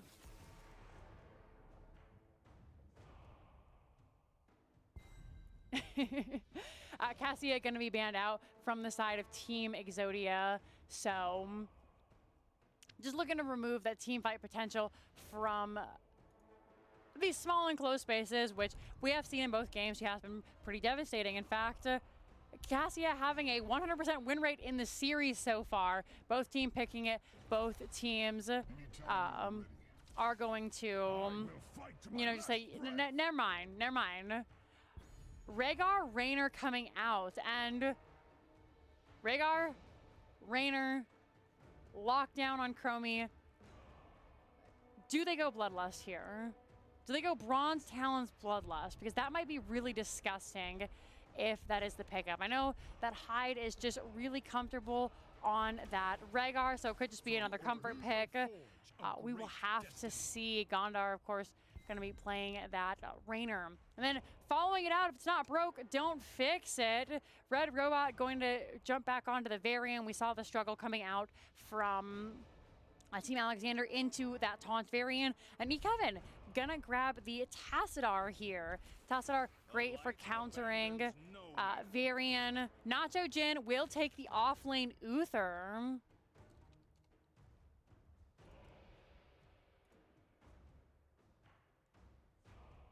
All right. So we do have a swap here. I'm gonna try and update this as fast as I can. So it's gonna be Gondar on the Uther, or sorry, Gondar on the, okay, lots of swaps. I gotta try and work this out. So Gondar is gonna be our Chromie. Lockdown is gonna be our Raynor. Hyde is gonna be our Uther. And Nacho Jin is going to be our Rhaegar. All right, I think this is everybody the way they're supposed to be. Trying to fill these out fast can be kind of rough sometimes. So, hopping into game number 3, best of 5 series, 1-1 so far. Over here on the left-hand side, we do have Nacho Jin on that Rhaegar. Spell, gonna be your ETC. Hyde on the Uther, at Gondar on the Chromie, and of course, Lockdown is your Raynor. This is Team Alexander, representing our blue trunks. And over here in the red shirts, we do have Cookie Man, gonna be that Chromie. Hot on the Karazim. Kevin gonna be your Tassadar. Nasmus on the Abathur, and Red Robot on that Varian. Who could forget him? Cookie Man on the Tracer. Let's take a look at our middle lane here. Pop out those level 1 talents and see if anybody is getting shot at. Stun immediately onto Cookie Man, and the Uther is becoming a lot more apparent. Lockdown is getting bobbed. Cookie Man trying to come in there. They've got the 1-2 punch, so that is going to be that extra charge of melee. Nacho Jin chased down by Cookie Man. They did have to refill their clip there, which may have allowed them to get out, and Chromie will find Tracer. They use their medallion as well. The Panic Medallion does end the life of Tracer, and this can be kind of the problem that we see fighting at level 1 with the Varian, as he doesn't really provide much. He's kind of a big minion who has a slow slide coming out from Spell on the ETC. Oh, they left Hyde all by himself in the slow mud. But Spell, like a good tank, comes back to peel for his tank. And as such, we are going to get both the members getting out here. First Blood over to Team Alexander. Thank you, Alex. I appreciate that. And since we really haven't had a chance to talk about it as we wait for the teams to kind of go around, grab their camps, get the experience, all that good stuff. If you guys are having a wonderful time in chat, please make sure to consider donating to, in 3 different ways, depending on who you would like to donate to, of course, !Patreon takes you to the Nexus Gaming Series Patreon. They're the reason we have these series. We're going to see a little bit of a skirmish happening up here in the top lane. Cookie Man and Nasmus being harassed by Nacho Jin and Spell. So they are going to fully back off. But Patreon, oh no, Red Robot. Oh, the body block actually saved him from taking the chromie damage. So they do get out there. A little bit sketchy, but Red Robot survives. Oh, Spell does not connect on the slide, but it doesn't matter. Karazim is going to go down. It's going to be Varian who falls as well. 2 more kills going over to the side of Team Alexander. Well, the middle fort and this middle well going over. Thank you, Ali, for the follow. Welcome to Nexus Gaming Series. My name is Jinxie Cat. I am your caster this evening. Thank you, Eric with a K, for posting these links for us, and we'll just run through them quickly, of course. If you, sorry, Eric with not a C, for posting the links. Matt Torino, if you want to support the players, 100% of that money does go to the players. NGS doesn't keep a cent. Patreon will support NGS so they can keep doing amazing tournaments. And then any subs or bits that you donate in the chat this evening will go to myself and supporting your casters. Gondar taking quite a bit of damage here. Chromie chasing him down. That is going to be the Bronze Dragon will fall. Lockdown going to be the next as Spell tries to get away, tries to get the slide out, but that pulse bomb just a little bit too strong there. First objective is all hands on deck from Team Exodia here. Gonna look to grab it. Kevin just harassing everybody out of lane, making sure that this is so very safe. What do you say? Ready to have a little fun? Skullbane, welcome to Nexus Gaming Series. I hope you are enjoying this show. We are going to see Team Alexander try to step in. We're going to see them try and do that instant. They get the many channel, trying to get as many seconds as they can off of the channel before it finally is retaken. However, Lockdown in a miserable position. Level 4 has been reached. They do use their medallion. Is it going to be enough? Red Robot in the back now may have stepped up a little bit too far. Will find Raynor there, does go down. Spell by is lonesome in the back. Nacho Jin in a similar position. Tassadar for Rhaegar taunt coming out on to Gondar here. Varian with the standstill juke. You love to see it, but only denying the inevitable as the 4v5 here. We trade out 2 for 1, or sorry, excuse me, 2 for 2, as Raynor did go down as well in that fight, has respawned. Rhaegar will do the same. Relatively low death timers here. Gondar trying to stop themselves. The Cookie Man comes in. The instant stun. Going to be a problem. There it is. Point and click. Level 8 already picked up for Team Alexander. Oh my goodness. Ready to have a little fun? Dodie Zhao, thank you very much for the follow. Welcome to NGS. Be sure to check out any of those links that I mentioned before, or hop down to our Discord if you'd like to get more involved with the league. This is Storm Division. It is our highest level of play. Spell is going to be taunted. Great wall coming out there. Nice sidestep by Spell, though. Let's take a look at these talents once again. Great dash over the wall from Hot. Chromie with that level 1 Time Walker's Pursuit.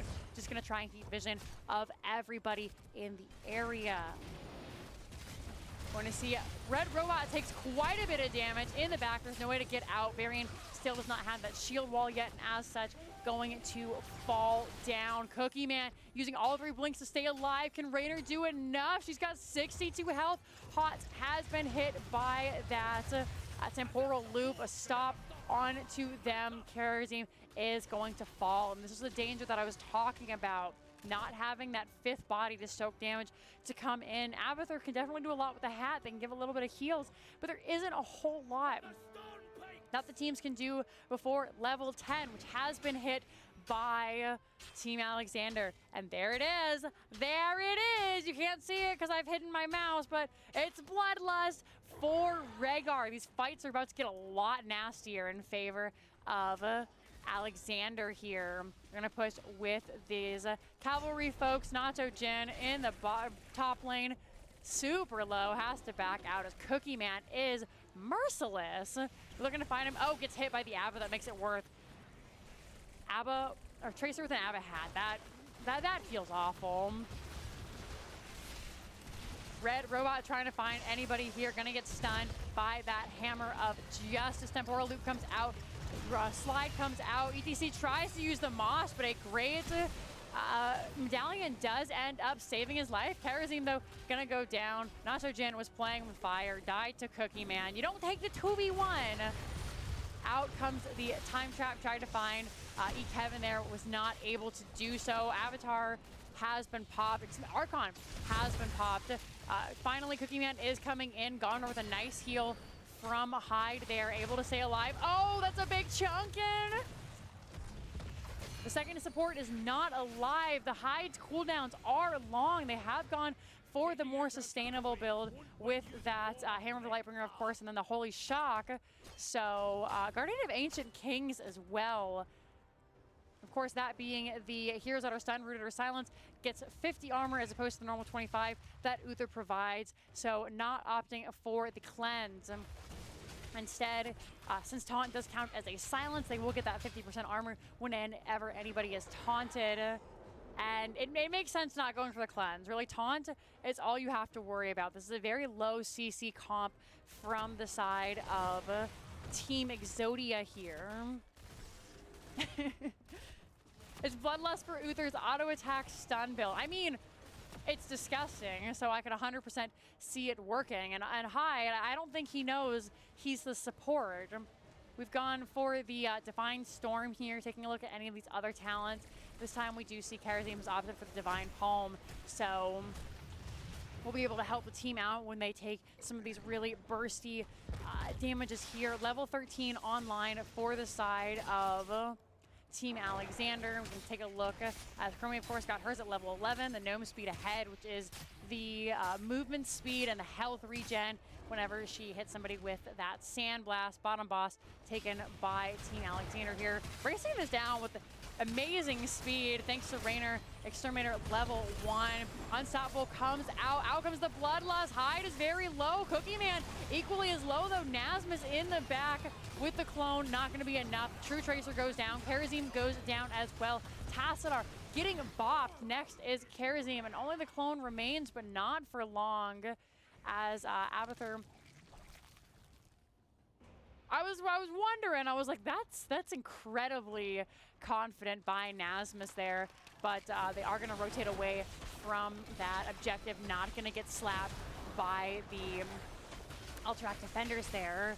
So tries to heal up, protect this keep a little bit, but not much the lone bug can do by himself. That is the keep going down. Boss still really healthy, so a nice nasty surprise left for Exodia. I don't know if you can really call it a surprise since they were all there and they all died to the boss. So but still plenty of work left for them. They leave the boss with just a little bit of health on the court, knowing that he will regen up. Abathur has the healing with the mule, so anything that is harassed will be healed away. Horde has been retaken here, so this is now the time for Team Exodia to try and step up, see if they can't make something happen. We're 15-13, equal talent tiers for just a moment. If they wanted to fight, now is the time. You can see Red Robot is looking at it, but these defenders are being a little bit more trouble. Shuen 100, thank you for the follow. Lockdown gets hit with the Pulse Bomb. Double Tracer on that Rainer is so very rough. Back here to the fight, though. Nasmus is going to lose the clone, but not before they lose lockdown here. So that is a 1 for nothing until Karazim goes down. Another stun does clean up Cookie Man. Gets the taunt onto Chromie. Out comes the shield wall, but good by Red Robot. Last but not least, it's Kevin with a hat versus the world. Stun comes out. There's another shield. Not gonna be enough. Team Alexander looking more and more dominant as the game progresses. Abathur has their hands full, getting those buggy slaps in, trying to make sure that these, the equivalent of catapults with these gnolls aren't going to get too much damage in onto the core. Gnolls will be pushed into this middle lane, and this is a big problem. As you can see here, gnolls do negative 20 armor to everything, including building. So Mule comes out there, are going to see a fight over this second Gnoll camp. Nacho Jin on the point. Hot's taking a fistful of sand. Going to see the target, though, on to Nacho Jin, who does fall. Out comes Divine Palm going to protect the members there from dying. And this does end up going to Team Alexander, but at what cost? 2 for 1 in favor of Team Exodia. They're down, but they're certainly not out. Knolls are going to be cleaned out. Drekthar is going to be able to clean them up fairly easy. Cavalry pushing in. Now 2 keeps have been cleared. Ideally, you want to get 2 keeps before you end the game. So at this point, Team Alexander can kind of come in and end whenever they like, provided they can get some kills or pressure somewhere else on the map that kind of draws Exodia away. They are going to opt to just grab this top lane instead, though. Meanwhile, more chores from Exodia. They have to clean out the cavalry in the middle lane. Cavalry in the bottom has been pushed back quite far, so they're not 100% worried about that yet. And in fact, we are going to see this top cavalry as well just completely kabutskied. Alexander backing off. Looks like they're getting in position to do this top boss. This is one more cavalry, and you can see that Exodia are kind of leaving it. The longer that they leave it, the better an opportunity they have to try and even out these levels. About 2 levels behind here now, almost 2.5. Chromie poke just for good measure. Varian trying to clean out this top lane. It is a Varian after all. Many of the members hiding here. Top boss not going to be started. There are 5 members who are ready to rock and roll in the top lane. Chromie drops the time trap just to make sure nobody comes in. There is an Abba mine, so everyone looking for top boss. Bottom not going to be up for another 25 seconds, so not as big of a priority. Camp has been available for both teams, so as we can see, Lockdown grabbing his own, Karazim and Tassadar going to do the same. ETC and Raynor maybe looking to steal this boss. This is kind of spicy. They've split the team late game, which can be a little bit worrisome, but it's the perfect thing. Who would expect 2 members by themselves to be on the bottom boss here? Hop down, see how they're doing with the Raynor's Raider. They are getting pretty solid here. The rest of the team is racing down. We can only infer that Team Exodia has become weary of what's going on, but there's nothing they can do. They've recognized too late, and that is going to be another bottom boss going over to Team Alexander. This is pushing straight to core with Knolls in the lane. Of course, Kevin going to use that Psystorm, able to clear it out fairly easily. Bosses don't end here. They are one of the weakest bosses in the game. In fact, most folks will just leave them, especially with an Abathur. With the 5-man pushing, you kind of have to react here. Objective has started. We'll see if anybody goes back. The double Tracer coming down onto Lockdown. That is going to be a Divine Storm follow-up onto Tracer. And goodbye, my love. Cookie Man goes down. Bloodlust looking for the boss. We could be seeing the beginning of the end here. Out comes the Archon. Can Exodia make something happen? That's a good shock ray. Another stun. Spell lands the perfect mosh pit. Chromie with the follow-up. Unstoppable dash by Hots. The core is so low, but Alexander Varian goes down. The boss is very healthy still. That's 3 members going down, and game number 3 will go over to Team Alexander. It looks so close there in the end for just a moment. But as we hit 0, that's another Team Alexander game. We're looking really, really strong. And I just 22-8. They're finding their momentum. That first game, maybe testing the water, like I said, getting up, had to have their morning coffee.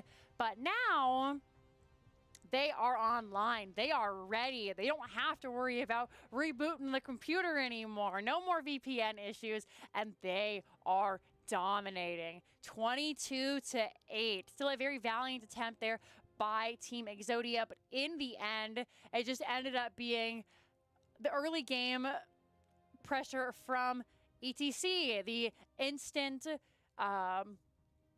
Uther stun to follow up, Rhaegar with a really strong damage, and then of course Lockdown. You never hate to have a Raynor on your team able to push out that Tracer. Cookie Man just couldn't get in for the value that they wanted, and as such Chromie tore them apart. This very squishy comp from Exodia just couldn't hold a candle to the massive amounts of bursts coming from Alexander. So really well What do you done. say? Ready to have a little fun? Thank you very much for the follow. GG. Welcome to Nexus Gaming Series, my friend. I didn't get to see the match here because I think this is the only one that the Jinxie alerts are underneath the everything else. Gosh darn it. So apologies for not catching your name there, friend. But if you post in chat, oh gosh darn it, that was the last second and I missed it. I will, of course, shout you out. Thank you for the follow. Let's take a look at the talents here. I will update everything. And I hope you guys are having a good evening because I certainly am. These have been some very fun, very spicy games. Getting a little bit more one-sided as we continue on. But that is what, you know, what we come for. Sometimes a little bit one-sided. And there's still plenty of opportunity, as we've seen from Exodia, to bring it back. They had an amazing game, number one. They killed Team Alexander 30 times. I would like you guys to remember that. 30 times Alexander did bite the dust there. So lots more for them to make happen. Game number 4 is online. Let's go ahead and update our scoreboard here. As you can see, we're ready for game number 4. So, of course, this was the points going over to Team Alexander. The match was won by Team Alexander. Game number 4 is going to be on Tomb of the Spider Queen, and it looks like it was picked by Team Alexander once again. So let's go ahead and get that all updated. You'll see it there in just a second. Boop. Alrighty. If you're just now joining us, welcome, welcome, welcome. I'm Jinxie Cat. I am your caster. And as we have the opportunity to go over this, just for all those new faces who maybe, you know, had to work a little bit later, weren't able to catch what was going on in the first couple minutes of the stream, Team Alexander and Team Exodia are facing off. It's the last game of the regular season before we hop into our playoffs. The top 6 teams will go on to playoffs. So right now, Exodia and Alexander are guaranteed a spot. This is just to figure out who is going to be seed number 1, as they are both looking very stellar.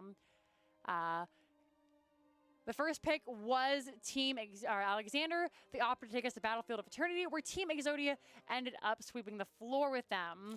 Game number 2 was picked by Team Exodia. Team Alexander did win it. Game number 3 picked and won by Alexander. This next game has also been picked by our friends in Korea here. Tomb of the Spider Queen, as you heard, is going to be getting started. As we hop into the draft once again, goodbye Stukov.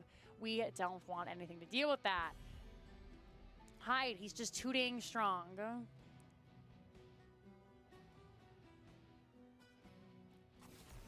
Garrosh banned out once again. And this may be a little bit of a help for Exodia here. They know what Alexander was going to ban every single time. These have been pretty much their standard ban since game number 1 7 weeks ago, if you remember that, versus VGM. They get rid of the Garrosh and the Ana because they are very difficult to play and very difficult to dodge on high ping, which makes a lot of sense. Diablo going to be taken out, which I think is a really smart play by Exodia here, because spell claps on that Diablo. And in these tight choke points, this is kind of what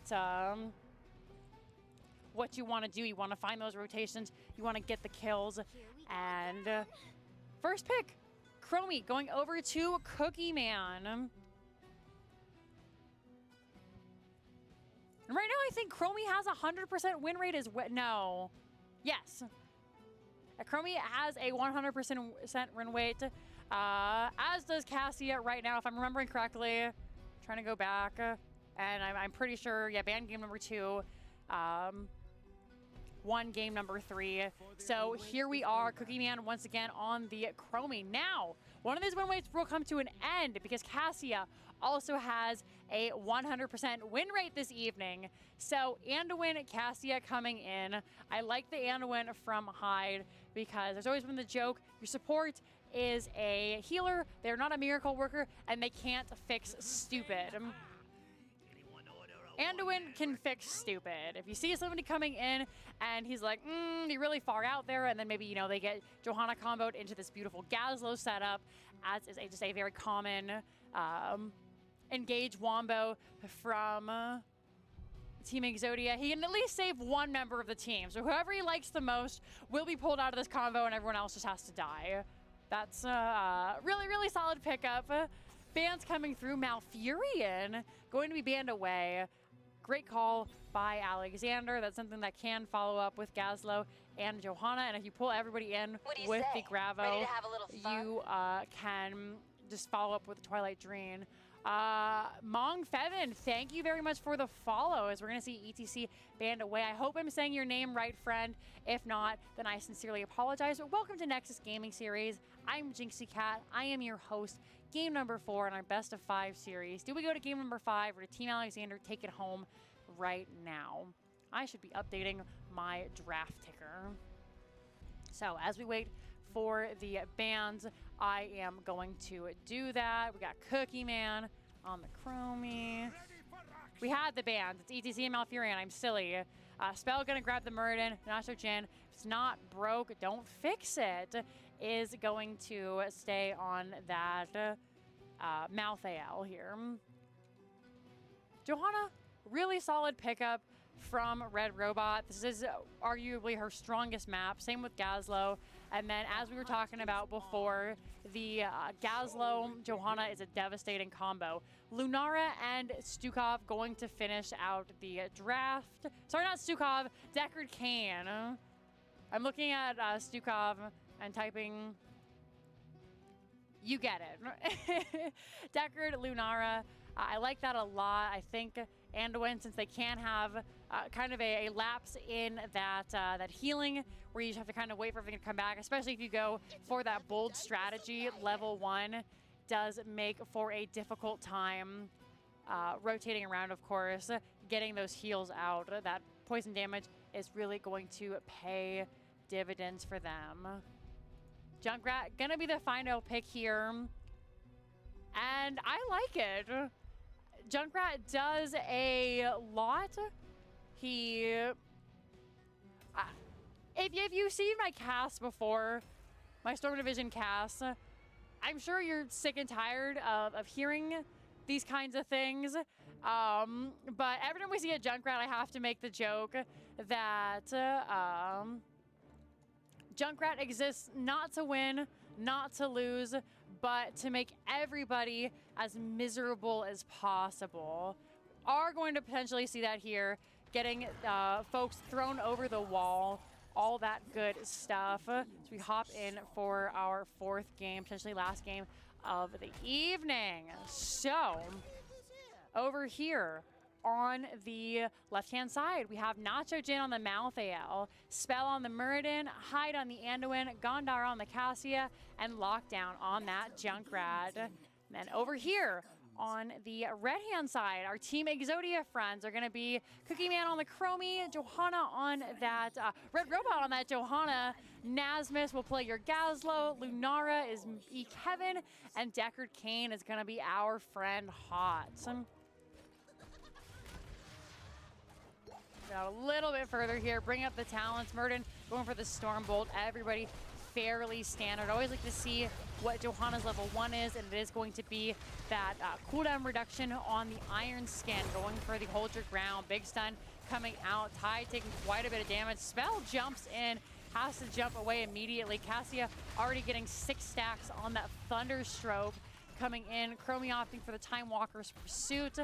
And we don't see the big Game Hunter from Gazlo as we typically see. He's opted for the Rocket Boots, which is increasing the cast range of Explodium Charge. Its damage goes up by 35%, and then hitting enemy heroes increases his movement speed. So, big place to be made if the stun is landed. Gonna be a little bit of pew-pew coming out onto Lockdown, who has just been harassed the entire time.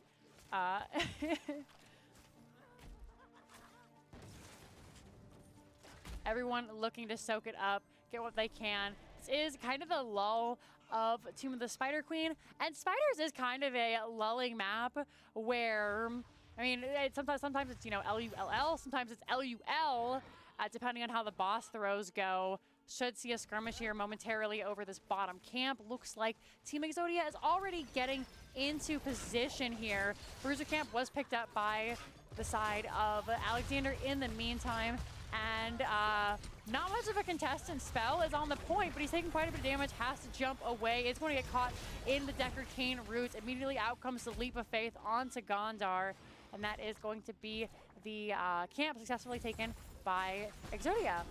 Will be cleared out, not going to get a whole lot of value, but enough to just irritate the members of Team Alexander here. They're going to have to send a couple of members down. And now that we look at it, the wave clear from Team Alexander isn't superb. Stun comes out onto E. Kevin there, already at 6 stuns for the Siege quest, the level 1 quest, and 7 to get that piercing stun from Murden. Trying to just find people in bushes, scout for the team without face checking. We have the Sledgehammer coming out as well, as everybody just kind of wanders around the map looking to see if they can find their opponent making a mistake, see if they can't, of course, grab the experience, grab the globes, grab the gems. Gondar getting very low here in the back, jumps up, tries to find Cookie Man, is stopped, and that is going to be Cassia going down. First blood going over to the side of Exodia here. Hyde did use a Leap of Faith to try and get Murden out. Unfortunately, not a lot could be done about poor Cassia. So, just unfortunate. Lockdown maybe soon to follow in her footsteps, but E. Kevin is hit by the root, and that is going to be a dead Lunara going over.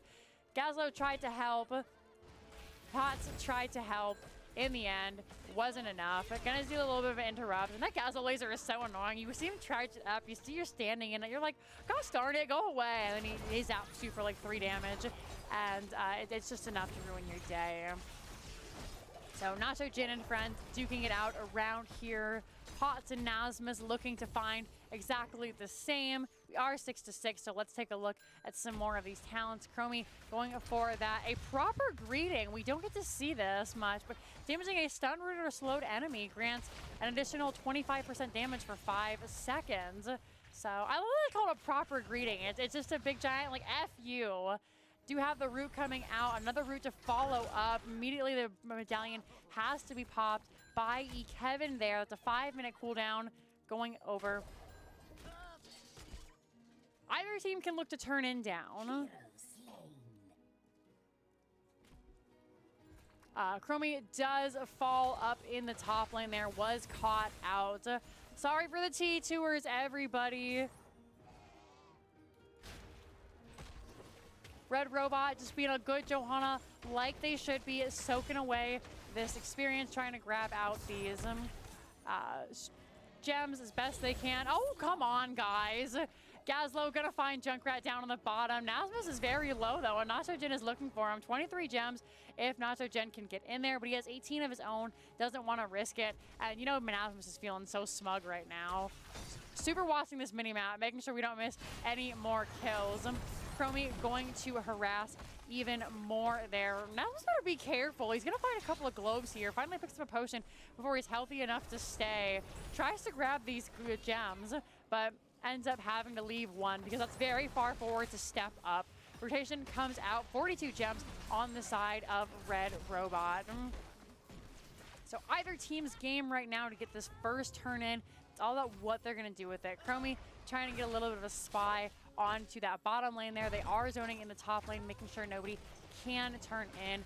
Level 9-9, dead even. Spell taking quite a bit of damage. The support isn't there, and that is going to be another kill going over to Team Exodia. Red Robot, though, surrounded by 4, loses those 46 gems. They have been defended. Stun coming out from Gazlo, looking to grab Nacho Jin. A big boop over the wall is going to be Gazlo going down. Chromie able to grab 33-24 on a Haas. 20 of those gems are going to disappear forever. And you know the members of Exodia must just are shaking their head right now.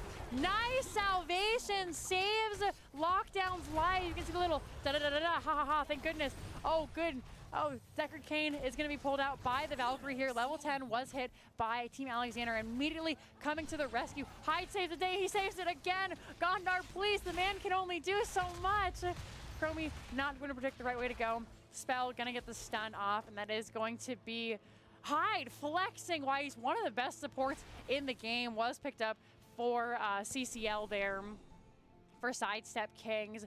Well done. 31 gems turned in from the members of Team Alexander. Are they going to be able to get this in? Gondar trying to get their 15. That won't be enough. 57 gems still picked up. Stun coming out on to Cassia here. Chromie, oh no! Junkrat looking for him. The boopin does end the small little gnome girl's life there. Gondar tries to defend. Stay a while and listen comes online. It's both level 10 is out here for both teams, but the auto attack from Johanna ends up ruining the combo. Cassia able to get out using the medallion. Out comes the Valkyrie. Down in the bottom lane, Lunara was killed by Nacho Jim. We can see last rites on cooldown. So the last rites was used to finish that off. What do you say? Ready to have a little fun? Undash, welcome to the Nexus Gaming Series. I hope you are enjoying this stream. Game number 4 in our best of 5 series. Great medallion by Cookie Man, who is able to prevent themselves from taking too much damage, gets away. First Web Weaver phase will go over to the side of Team Alexander. Again, looking to potentially bring it home here. Down on the bottom, we see a little bit of a duel with Nasmus here. Everyone trying to find him. The stun does connect. Murden has finished that Stormbolt quest. 16 extra bonus damages. So he's only actually truly hit 16 heroes. But now that the quest is finished, we should see more rising soon. Level 13 for Chromie going to be once again the gnome speed ahead. Nasmus going to be blind. It has to get the hell out of dodge. Oh no! There is the Valkyrie goes down. Stay a while and listen into the root. That's 3 members. Out comes the Riptire.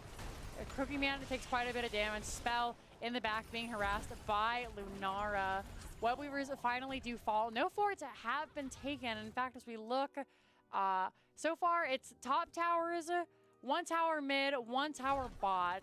So despite everything that happened, not necessarily as bad as it could have been for Exodia, who still have 90 gems, can look to turn in. We do see the Hourglass come out onto Lockdown there, or on Nacho Jin. No follow-up though, so able to get away. Kevin, nice dodge on the concussion mine. Lots of big abilities going out here from Team Alexander as another fight breaks out. Any minute we could see something turn. Nasmus harassing onto Nacho Jin. Down in the bottom, Spell is being chased out by Red Robot. Lockdown has nowhere to flee but back to base. Chromie just chunking away.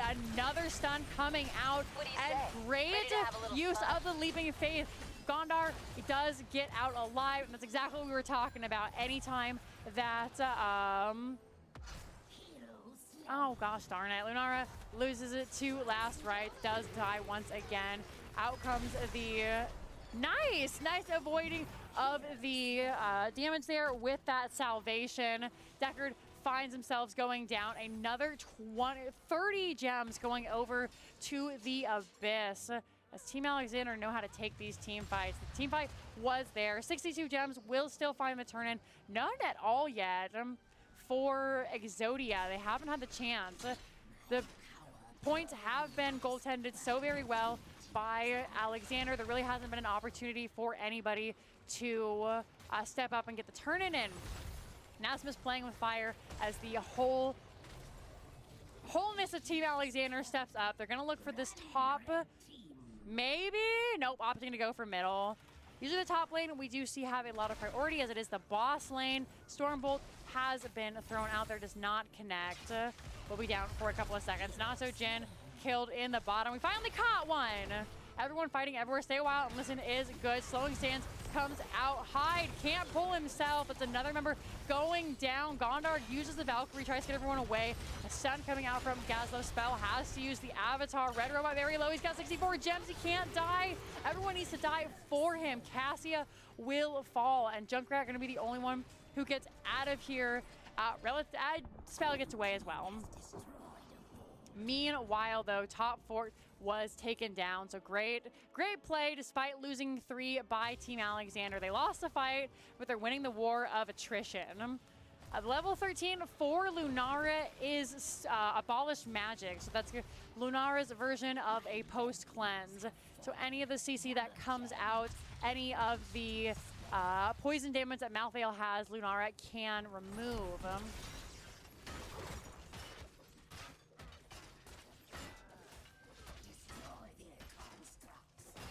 Bruiser can't picked up for Team Exodia. Hard Party 777, thank you for the follow. And while there was a team fight happening, there was another person, I think I read the name is Bluky, with some 7s in there. If I'm saying your name wrong, I apologize, my friend. But thank you so much for the follow. I hope you guys are enjoying, as this could be the end of it here.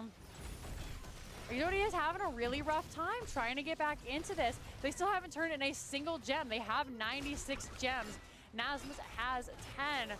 Gonna see a stun cut out onto Chromie. Goodbye, little friend. It's another 10 gems going over. Hot running for their life. But Deckard is a bruiser too. He's gonna try and get underneath the fort. Not fast enough. Luckily for them, they have both died fairly recently, so neither one of them having a large amount of gems here. Nasmus about to 1v9 though. Beautiful stun combo coming out. He's running for his life. Does not succeed. That's another 20 gems altogether lost. Johanna in the top. Everybody has been dominated. And that's a big goose egg in the gems here. You look down in the bottom right side of your corner. What a rough game. Bottom fort will fall. Team Alexander, this is their place. Whenever they feel backed into a corner, Tomb of the Spider Queen comes out. Boss gonna be started. And 96 gems just gone. Nobody gonna pick them up. Everyone starting from scratch. 5 sad little gems onto Chromie here. Bottom fort goes down. Nacho Jin just pushing away. It is very far forward. They did see most of the members on the top side of the map. Assistance being pinged by Nasmus, but Nacho Jin is long gone. 40 gems on the side of Team Alexander. We're gonna see Gondar get some in. They have 47 out of 60. Nacho Jin gonna fill that in once again. Boss and Web Weavers coming in. Alexander are looking to finish off this series. This is a big, big push. However, luckily for Team Exodia, all hands are on deck. Valkyrie comes down, does not connect. Red Robot taking a very spicy entrance into this fight here. They still have all ultimate abilities available. Boss getting quite low. This keep most likely going to fall, as we do see this Web Weaver is coming up so very far, all the way to the keep. Potts just trying to shoo everybody away. We'll bring those talents up for you guys. Roderick Staff, just something to note here for Deckard Can. Johanna going for the fanaticism as well. Chromie has that shifting sands, so that extra spell power. Keep not even worth it. It's going to go down the top lane. Bizpolo, thank you for the follow. I hope I said your name right. Welcome to Nexus Gaming Series. Middle Web Weaver goes down. Top Web Weaver goes down. Lockdown may have overstayed their welcome, and they boop, but Nasmus close to them. However, Hyde is going to save the life of his friend. He has that Glyph of Faith. Not only going to be able to find everyone, he can't be in 2 places at once. Out comes the Valkyrie, level 20 online for Alexander. They do find Lunar. It has been 1-for-1 traded out so far, but Malthael has returned. Stay a while and listen to make sure that the friends can get out. Does Nasmus have anything? They have the stun, and it's gonna be enough. They will survive. This middle keep may not be as lucky. Bottom keep in the same boat. Malthael is back. Lunara dead for another 30 seconds. Cookie Man gets stunned out. A potion going to help them. Out comes the salvation here from Anduin, making sure everybody is safe. Great position by Chromie with the time trap, allowing damage to come out onto that Murden there. Meanwhile, Chromie was nice and safe in the stasis. And here, Team Alexander, they're just pincering Team Exodia. Exodia has a position to play right now, 19-20. They have to fight down 20s. Not gonna be enough. Oh, that's a big mini there from that. Gazlo tries to come in. Not a mini back hole yet, so just the Gravo bomb. That is going to be Malthael going down. Chromie is traded out. Gondar is very low. And Team Alexander huddled in a corner here, trying not to die. All three keeps have been, two keeps have been destroyed. This third one in the middle may not be here for too much longer. The Bruiser camp was picked up. Chromie, the man anti-siege, is going to be taken out here. Lunara, though, looking for high. That's a lot of anti-damage. Gazlo does fall. A single turn-in still not made for Exodia. Riptire comes out. Lunara has to eat that bomb, or has to eat the root, making sure no one else in the team does. Johanna eating the stun like a champ, making sure nobody else in the team gets hurt. Another concussive blast. In fact, let's take a look. We do have the boom pow coming out from Junkgrass. That is the reset every time they are able to get one of those boops off. Ulset, thank you for the follow. I hope you are enjoying the stream. And finally, level 20 has been hit for Team Exodia. They have the same talent here. They can look to make something happen.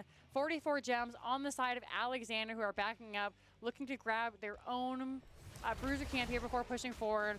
Finally, Exodia, they can breathe a little bit. The onslaught has ended. Chromie stepping out very spicy far forward in between the minion waves, though, so no one has a vision of her yet. Bottom camp has been taken, and a familiar position Team Exodia find themselves in as they are just stuck doing chores. Nasmus forbidden from leaving the base. Chromie forbidden from leaving the base. The three members do want to step up and clear out this camp before it gets too far. They have to be careful. Alexander is looking for them. They say Lunara and Johanna down in the bottom lane. They see Chromie up in the top lane.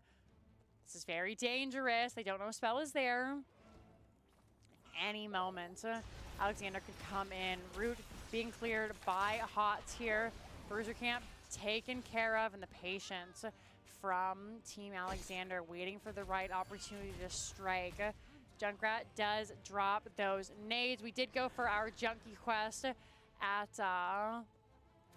where is it? The spread volley, actually. So not a quest, thinking of the other talent, but getting those extra nades in just to do a lot of damage, really try and de-push these lanes, make it as miserable as possible for Exodia to come back into it. But they're finally starting to make some headway on the map here, able to push in. They have 64 gems reclaimed after losing 194. Lunara looking for Gondar. Only one friend can be saved, and now the pull is down. Junkrat will fall, eats a ton of damage, Red Robot does, from that total mayhem. But now the team can finally maybe look to get a turn-in in. It's not going to give them much. We see Johanna turning in their 29, and this is the very first turn-in of the game. You see it, Nasmus is going to try and defend here. Spell looking to get on the core, but it's Murden and Malthael here with no minions. It's a slow clear. Anduin tries to come and interrupt the boss, does end up going down. That's a staggered death for Team Alexander. Finally, we are going to see a little bit of work coming on. There are Winions on the core. Red Robot has come back to try and help. Last right on to Murden. Sorry, friend. Unstoppable does not save you from that damage. However, 6% on the core. The Winions are going to take it. Game number 3. Darn, the boss was just taken too. That is going to be game number 3 and the series going over to Team Alexander. Well done. GG. All righty.